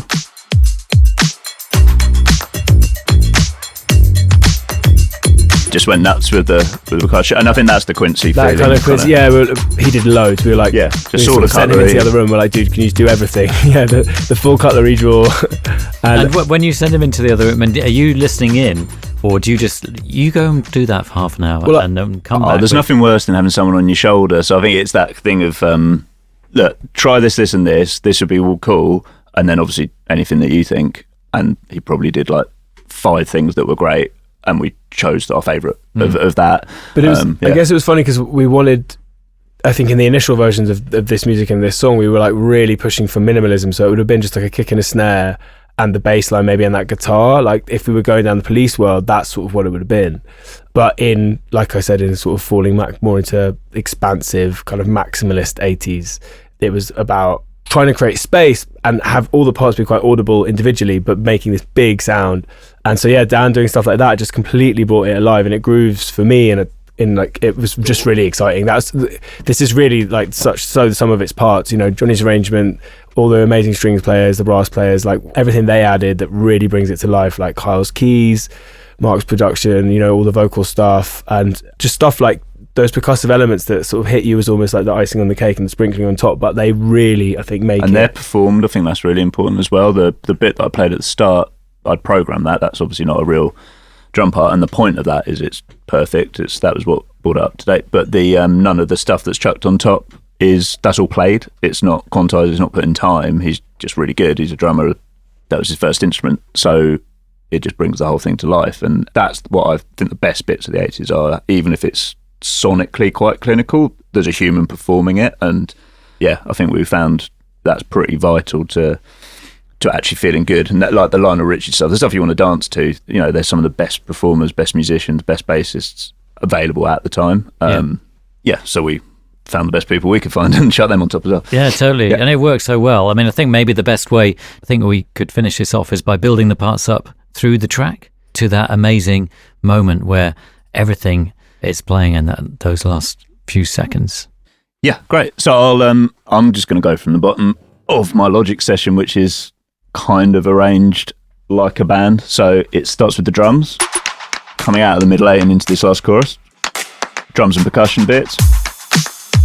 So as I was saying, this is the pretty programmed, pretty rigid backbone bit, and then we can add in those percussion parts we were just talking about. Bass comes in on the over the top run, and then that locks in with these guitars. Actually there you can hear that's the riff, that's the main riff that we've always had the thing, but by this point in the song I'd pitched down the guitar part an octave, which you can kind of hear because it was just getting a bit lost, so it needed beefing out. And then all of Kyle's sci-fi synth held bits and bobs, strings and horns.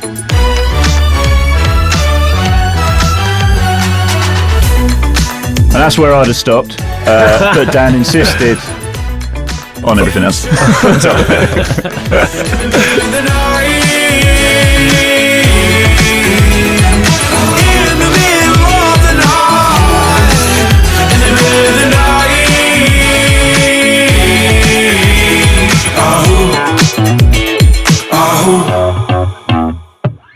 Fantastic. So good to hear it in that way. That is Back to the Future. Excellent. We're going to take a quick break. We got another song for you on the way in just a moment. The next song we're going to talk about is Future Holds. Who knows what the future holds? Doesn't matter if I got you. To give it its full in bracket title, which is always important. I'm glad that made it. I don't know with the version that I've got at the moment. Yeah, that's great. There's big debate over that. I was pushing for the long title. Everyone else was telling me that's ridiculous and pretentious, which obviously I loved. So I'm glad to see it's still there. It's there for the moment, and it's important to raise these things. But so Future Holds. But before we get into this, I thought because you did refer to this song as being one where you play with your vocals a lot and your approach to vocals, I wondered what your normal go-to approach to vocals is, and whether there's a particular mic setup or combination of effects on your voice that you always use Mark has a vocal chain for me, for sure, and we've tried a bunch of different mics, and I'll let Mark talk about it. At home, and when I come to making my demos, I'm absolutely terrible. I just use a lot of reverb and try and EQ it a bit so it sounds a bit better. But like, my sort of vocal production is terrible because I have the luxury of knowing that I get to come here and work with Mark, who is very talented at what he does. But as you heard, annoyingly nowadays, voice notes off the phone sound really good. So yeah, a lot of stuff comes like that. The vocal chain hasn't changed since album 1, really. It is a Telefunken AK-47, which probably bought with the first ever Bastille money that was used to make the first album. So it was a nice mic at the time and still is. And on the occasions, every time we've tried to try something else, by luck we got it right, or got a good mic the first time, because Dan's voice is quite dynamic. There's low to high, loud to quiet, but the loud bits are on the louder scale. And I was really surprised by that. This mic really copes with it, and a lot of others just crap out. And then it goes into an LA 610, which is a pre and a compressor, which is super simple, nice big knobs on it, and is quite old sounding, not particularly bright. So I think, again, with a strong voice is a good way of chilling that out. And yeah, in terms of capturing it, it's pretty just down the line, get a really good source recording. This album's probably been the most experimental. I think that's what Dan was saying, like with vocoders and weird effects and morphing and all that. It's the first time, and I think, by album 4, when everyone knows Dan's voice, that gives you much more of an opportunity to play with it. But I think traditionally, and what really works, is that familiarity of the voice. It allows everything, to the point of being frustrating sometimes, where we think we've reinvented the wheel and people just go, oh, it sounds like Bastille. Yeah. But to me, the Killers sound like the Killers, and all that sort of stuff. When you've got a certain voice, Coldplay, the productions behind Coldplay are drastically different, but it does, blessing and a curse probably. Dan probably sees it as negative. Sometimes people don't hear the big changes, but it does actually allow you to have those big changes, because if you've got a fairly nondescript voice, then you are going to be leaning on making sure your guitarist always uses the same sound and your drummer sounds like your drummer.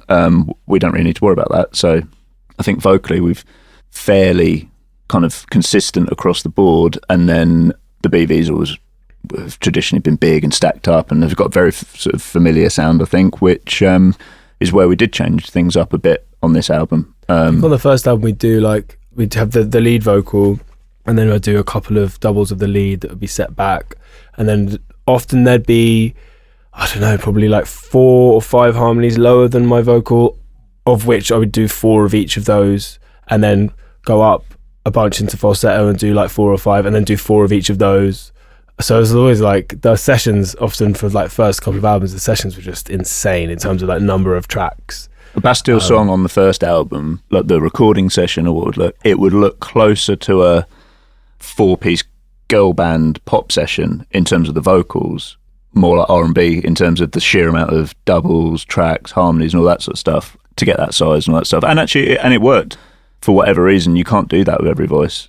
Some voices kind of fall in on themselves if you start adding themselves to themselves, and it doesn't work, whereas Dan's voice changes tonally as it goes up and down, so it does work. We always avoided double tracking the lead, though, which obviously is like a thing that a lot of people do, and it's become quite a signature sound. But I think on this album we did that a fair bit. We did a bunch of like, I don't know, on Give Me the Future there's that kind of like gated reverb as well.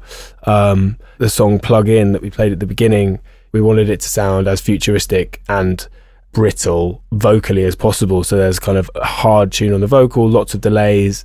There's a Effectrix, I think you ran the vocal through to get a lot of, which is a really great plugin. Yeah, the effects palette did change actually quite a bit. To get kind of weird delays and odd sort of distorted versions of the vocals and run that along with the thing. But yeah, so I guess it's been like more experimental, and intentionally more experimental on this album, and more doubles, more. There's one song called Shut Off the Lights.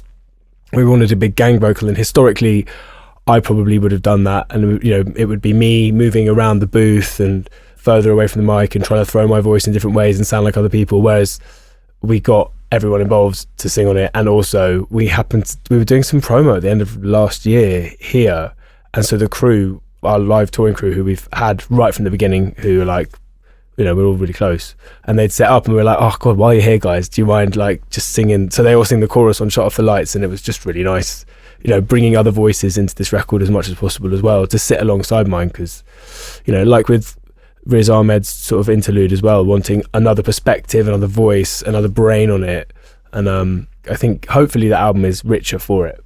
Yeah, sonically I didn't use as many go-to things for myself, and again I don't know that era that we were going for Inside Out, but I was opening up plugins or trying different units for the first time, knowing that probably shouldn't be using springs and plate reverbs and should start messing around with like lexicons for the first time that wouldn't be my go-to for this kind of stuff normally. And even that is a bit of a marked change, that kind of what reverb would Phil Collins use. Let's try looking for that rather than what we've used up to this point. And when we do, like we said before, if we're going to go there, let's sort of turn it up to 11 and make it really obvious. Yeah. And I think we can hear a lot of that experimentation with this track. So this is Future Holds. We'll hear the blast of the master. Yeah. Who knows what the future holds?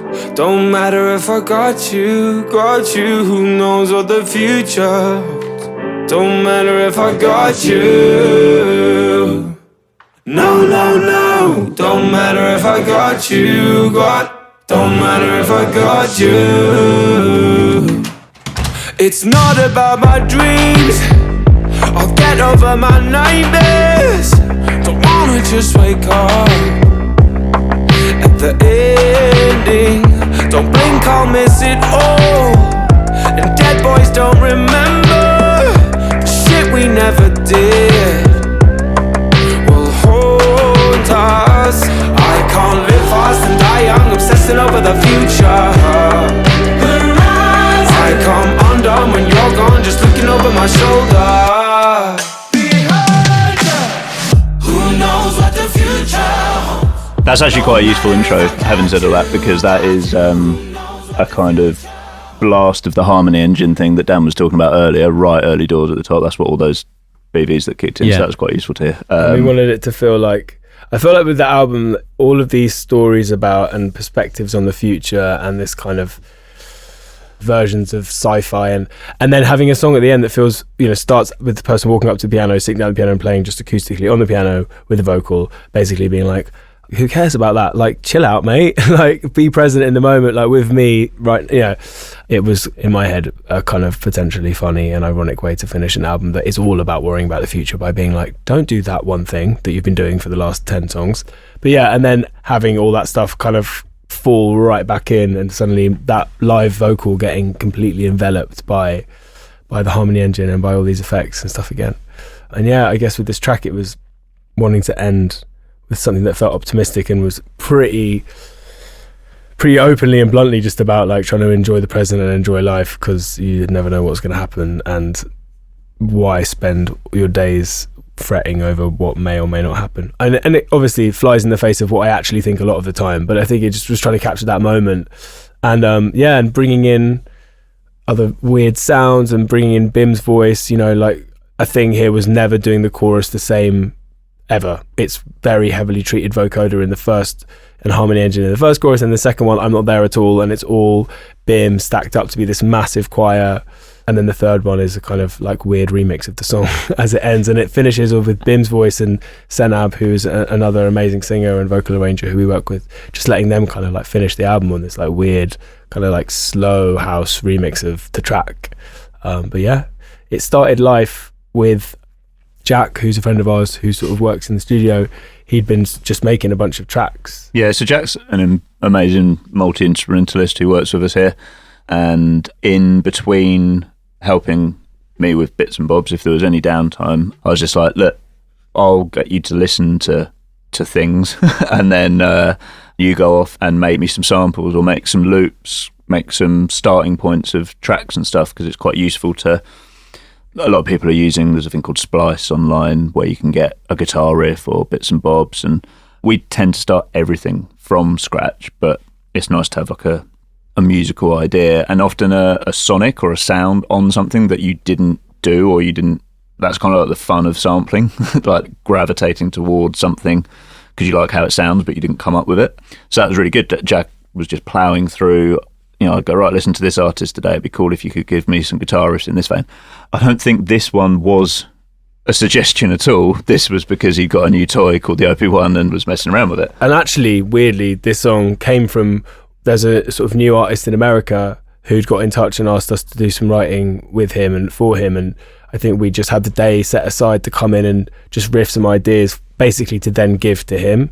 So we got up all these tracks that Jack had made and we're scrolling through them, and this one just obviously, as you'll hear, like I'm a big Kanye fan, and this just leapt out of the files. So literally just, it's the ooey sound thing out of a kind of little pocket synth that Jack had over a kick and a snare we did.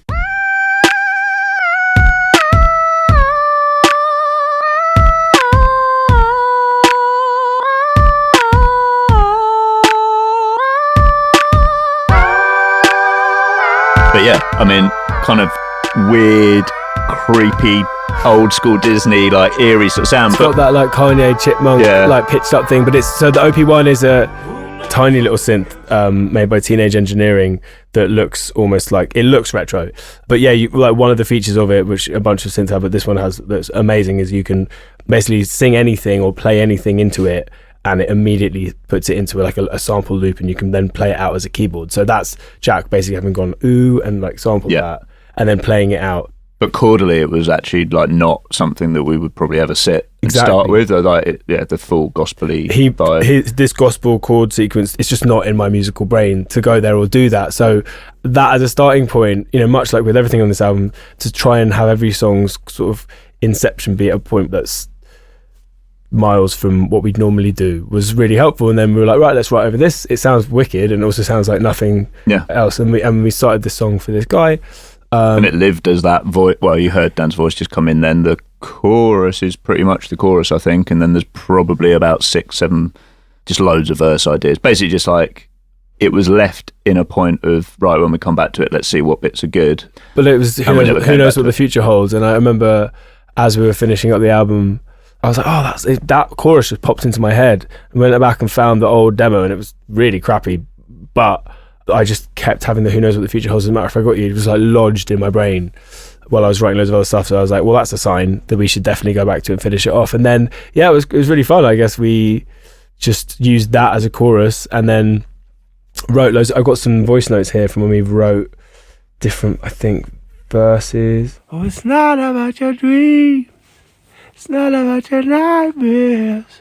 My mind's made. The reason I'm singing so weirdly is probably because I woke up in the middle of the night and it popped into my head. I was like trying not to wake anyone up, so I just started singing. But it was just like, I guess it's not about your dream. The not about my dream thing, I probably would have come in and be like, I think, Mark, could this work? Maybe. There's like, what have I got here? Oh yeah, this one was. I tried it on the guitar, I think. Oh, that's awful.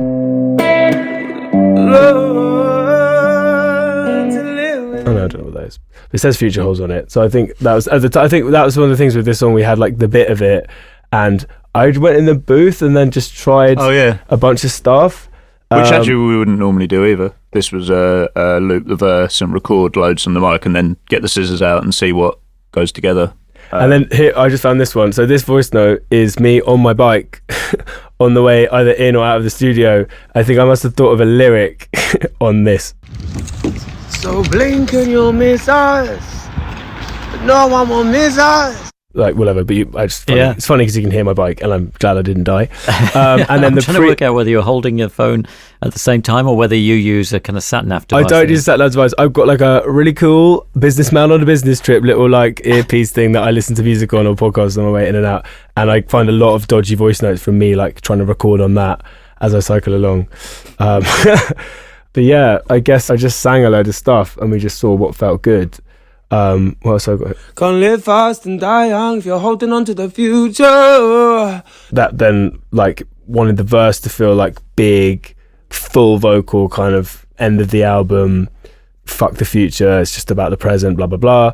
It's not that 80s either, which I think we probably battled with for a sec. And the snare stayed, which is pretty 80s. But when this song was done, it was right at the end, and we knew it would probably be at the end of the album. So there wasn't any of that. Like we were talking about on some of the other songs where we went around the houses a bit. This was like, actually, it doesn't matter because, it can be a different point in time. It felt, we didn't get bogged down in that, so that was quite fun. And the track before is a kind of interlude called Total Dissociation, which is basically about like completely blissing out and giving over entirely. This is then the kind of pulling back again into the room, into the present, into the real world. So I guess, we're less worried about it. There's elements of the 80s stuff in there. But, Yeah. And then pulling it together with, I guess we're quite big Kanye fans, and obviously that comes with a lot of baggage, but also, but like that can mean so many things because he's a, like multi-decade artist who's spanned so many different genres and has been innovative, and he's, super talented at incorporating other people and other people's sounds and all that kind of stuff as well. But we wanted a bit of that in the kind of boldness of this track. So I guess I'd layered. Do you have an old version of the song where it was just me doing the chorus before we got Bim and Senab involved? Well, I've got the Just You bit, which is what we always had, yeah. Yeah, did the classic me layering myself up loads, Bastille trick in the chorus. Yeah. Who knows what the future holds? Don't matter if I got you. Who knows what the future holds? Don't matter if I got you.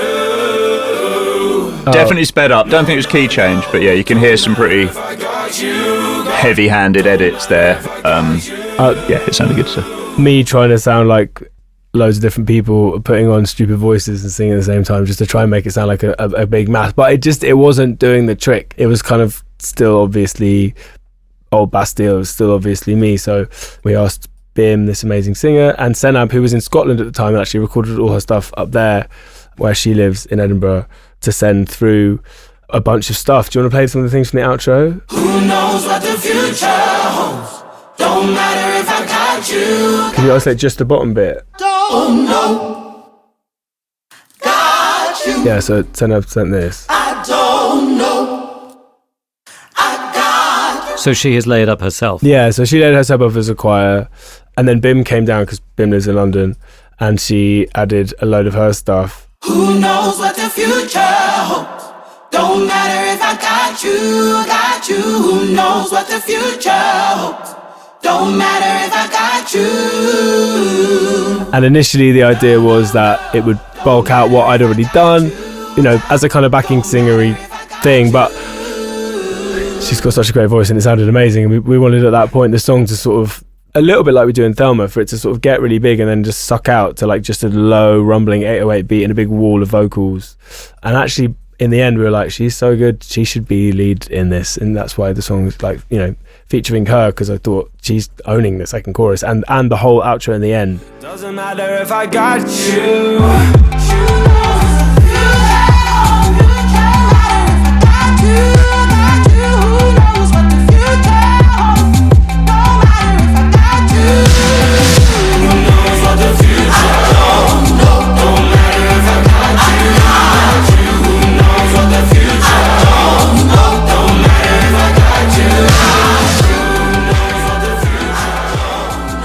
But it was a bit of a tricky puzzle, this song, because we had this chorus that we loved, we had this sample thing, we had these verses and these pre's, and it was trying to make it fit into what it is now, and knowing that it could be unconventional structurally, and we wanted to lean into it being as weird as possible.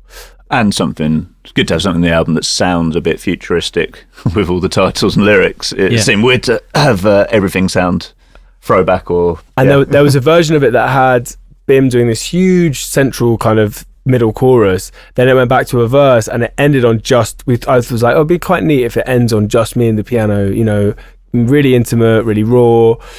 But it wasn't doing it for me at all. It was like really unsatisfying. And we had all these amazing vocals that Bim and Senab had done. I actually remember playing it to my friend who was like, oh, I just really want, hearing it, I really want to hear that again. But I was really obsessed, probably annoyingly obsessed with it never repeating structurally. So how can we do that last chorus, trick you into thinking it's just me at the piano, and then explode into something completely different? There were lots of beat elements through the things we'd done before that were really interesting, but it was like, can we completely switch it up? Can we go to a slow fall to the floor and did this boom, boom, boom, boom, boom. Do you want to play the bass bit at the end? Basically this weird kind of slope that sits along with the 4/4.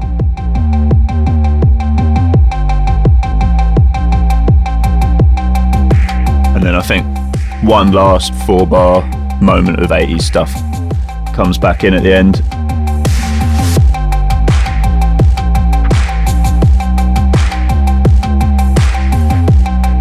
Basically, we wanted to just have one last final party sign off at the end of the album, and actually I love that it finishes like that. And that was something that you know, again, this was a song that it was basically there, but it was like, what's the right way to present it?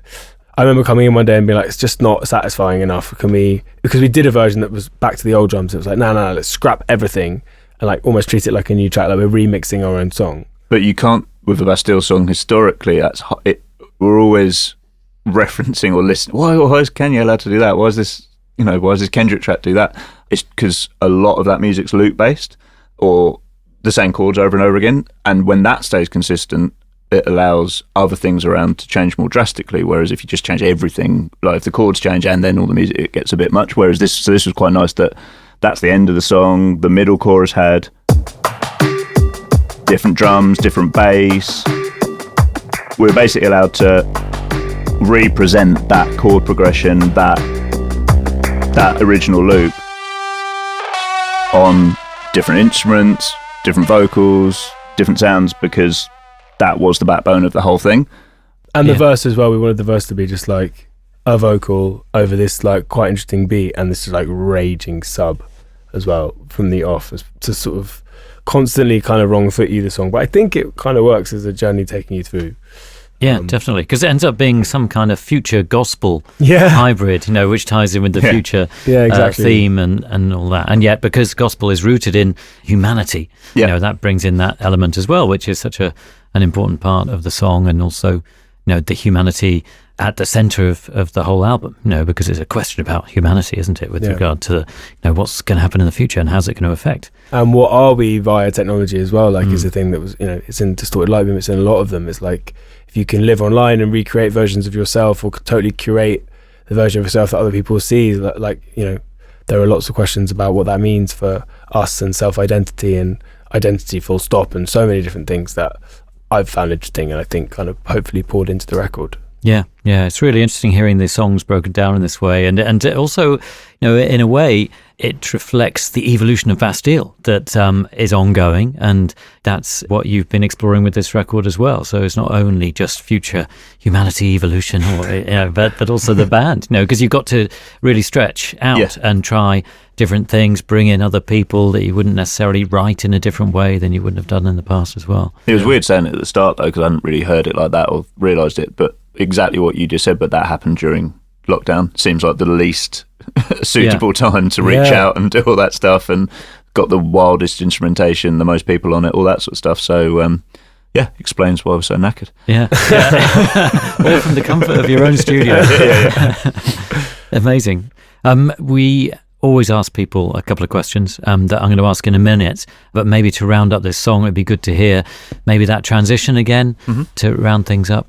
Do you want to play from like out of the second pre-chorus maybe, just so we can get a bit of that? I can't live fast and die young, obsessing over the future. I come undone when you're gone, just looking over my shoulder. Behind you. Who knows what the future holds? Don't matter if I got you. Who knows what the future holds? Doesn't matter if I got you.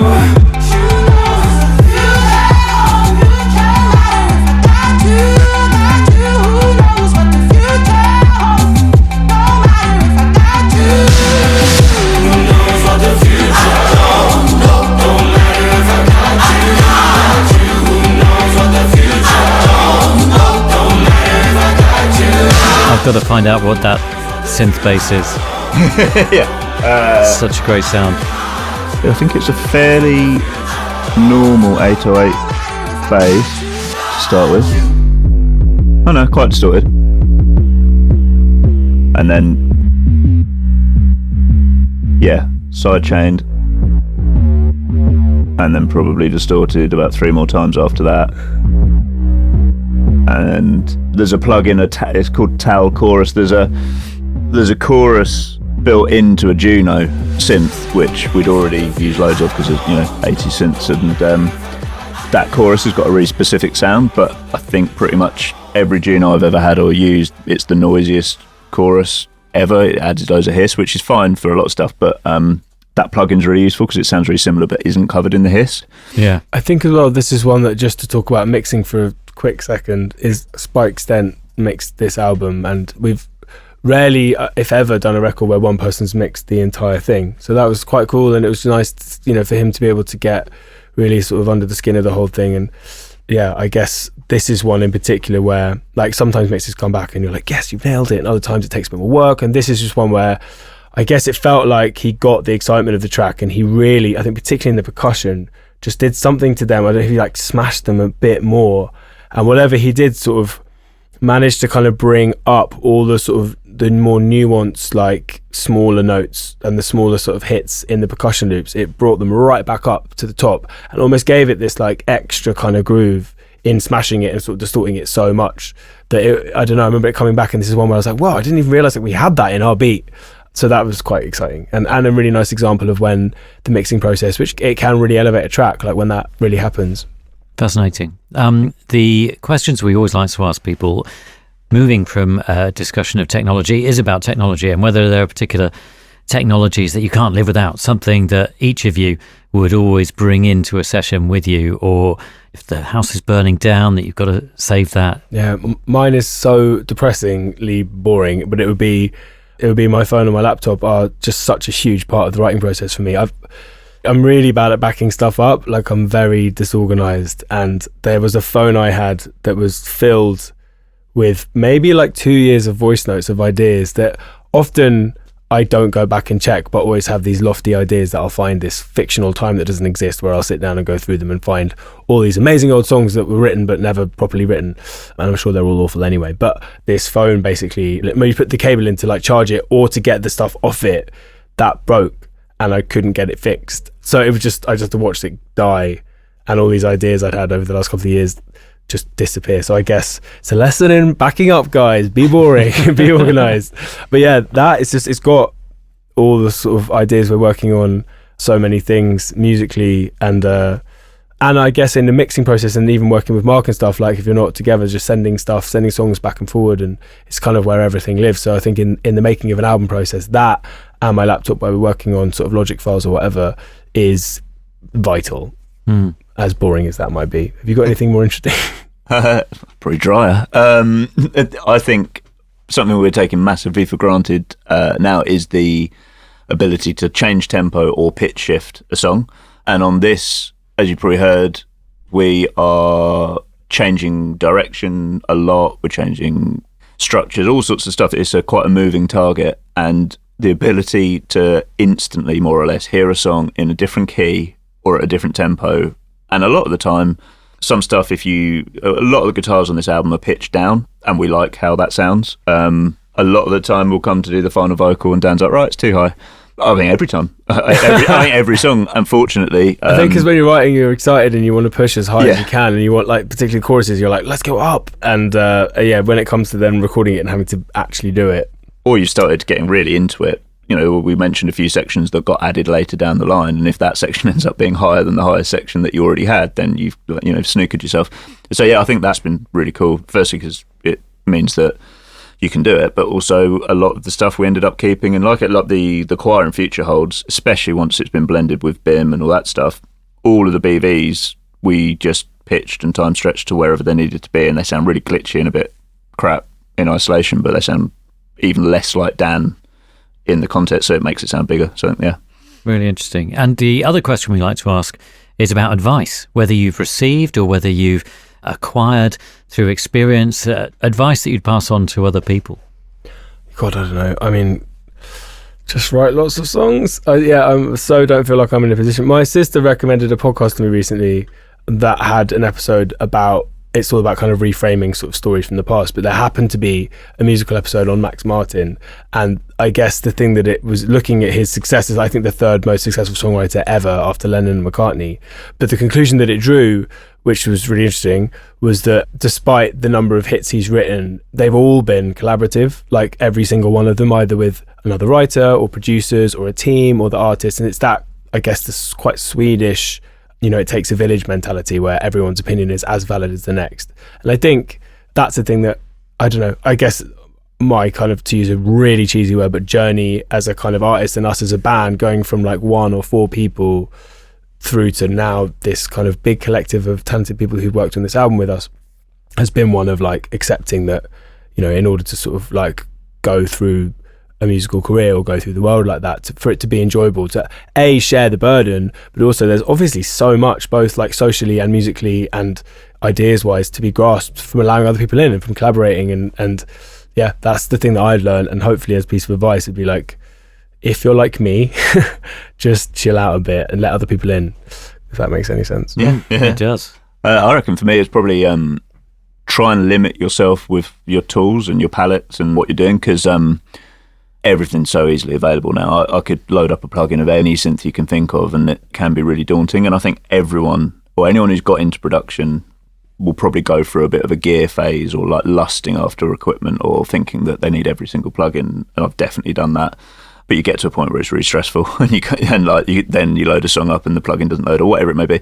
And yeah, just limiting what your tool set is. I think I've heard a few people on your podcast say similar things. Logic's a great tool, but it almost does too much sometimes. I try and keep up with technology, and I know how to use Logic, but I learn what I need to learn to do what I need to do, whereas I used to want to know what every single bit of it did, and that I think can really just mean you never decide on anything, and you're constantly, what about that option? What about that option? I think, yeah, when you've not finished a song and you're on your 36th snare audition, it's very counterproductive. Well, I remember you've said that right from the beginning. Like, I remember at the start feeling super self-conscious about how, like, my massive limitations, in making demos as a sort of like wannabe producer. But like you kind of saying, particularly when we were on tour and I was writing, like, don't go down the rabbit hole of getting obsessed with that stuff, because in order for there to be songs, we need you to like just bring up a keyboard sound and the simplest beat you need and write a really good song. Yeah, and like the first album, Dan had done loads of it on his own already, on a probably not deliberately distorted electric piano sound and a kick and a clap. And some songs started like that and don't sound anything like that at all. And a song like Flaws pretty much sounds the same, because, yeah, you wouldn't want 12 tracks of it, but at that point, it was really unique and cool, and I would have never thought to use that palette of sounds and stuff. So, yeah. Yeah, I think like reductionism as well, and knowing when to stop. Yeah. Two things that we have no idea about, but I've heard that they're really helpful. It's a weird discussion, because these podcasts are so good. Podcasts like this are great. YouTube's insane. You can pretty much find anything now, and there'll be a video of someone showing how to do it, but it's so easy to get caught up in thinking that you've got to find every video, and there's a lot of channels now about how to mix and all that sort of stuff. And if you've heard something on a podcast like this and you pick up one thing and you go, I might check out that plugin, that sounded cool, that's great.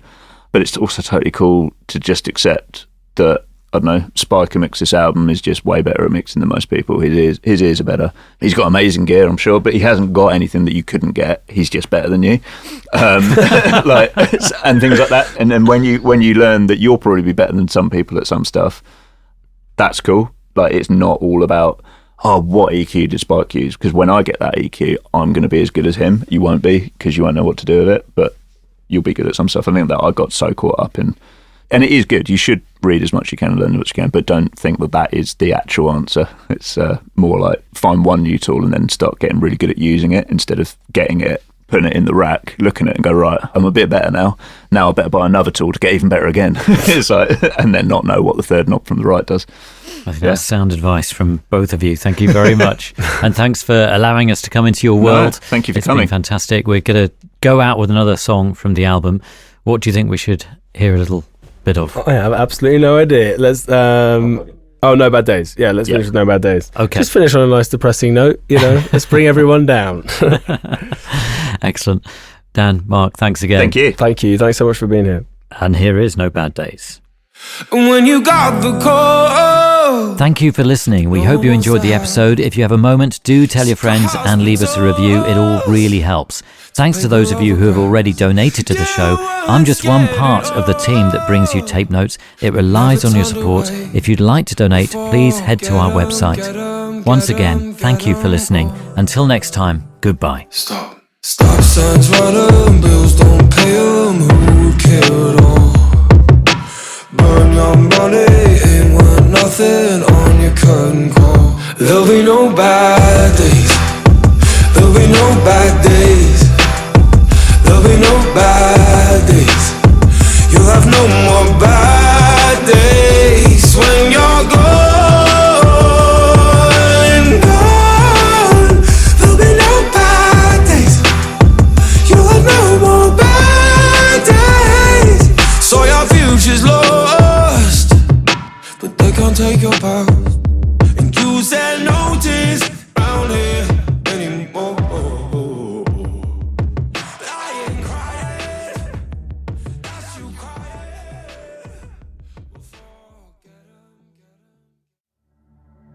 Next week on Tape Notes, Alt J and producer Charlie Andrew. I was doing intermittent fasting at the time, but it was extreme. And I was doing a day on and a day off. So I wasn't eating for a whole day. And I was getting really, really vivid daydreams about what my body needed to eat, which was essentially steak and avocado. But one of the great things about having that weird energy was I had like immense recall. And I just pulled this riff out of nowhere, which is the first riff you hear. That's a riff that I completely forgot about, that I eventually found out later was from Cambridge. It was something that I jammed with Gwyll. I clearly just forgot. Yeah. I just like put my guitar down and just Went to make a sandwich. went to make a sandwich. And I was making a sandwich with us. It's 10 years.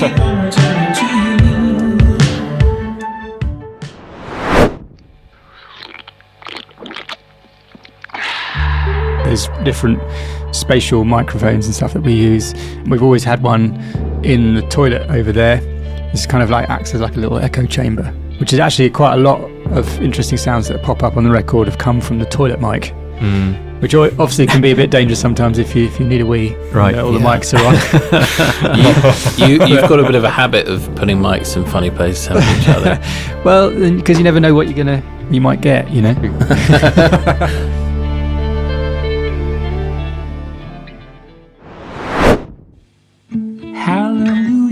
I knew it was an upsetting song because it had made me cry when I was writing it, only once, and that's never happened before, because you're very much desensitized to the emotion, because you go through so many inceptions of writing that you're so detached that it doesn't happen. And then it happened, and I started crying, and I was like, wow, this is sad. And then I started feeling maybe a little shameful because this was fictitious, and I was writing something it held a lot of weight, and it was very topical. And I played it to you to get your thoughts on it. Yeah, I found it very moving as well. Yeah. And it was not a normal experience for me to cry hearing a song Joe was playing me either. And then we kind of accessed that, didn't we, when you were doing your vocal takes? I think we forced you to kind of... Well, I said to Charlie, I was like, I cried when I was writing this, and you were like, yeah, that's great. It'd be great if we can get that on the recording. And I was just like, Charlie, I'm not going to just cry. That doesn't happen. And then we started recording, and I started crying. A younger you and a younger me, meeting at the serpentine.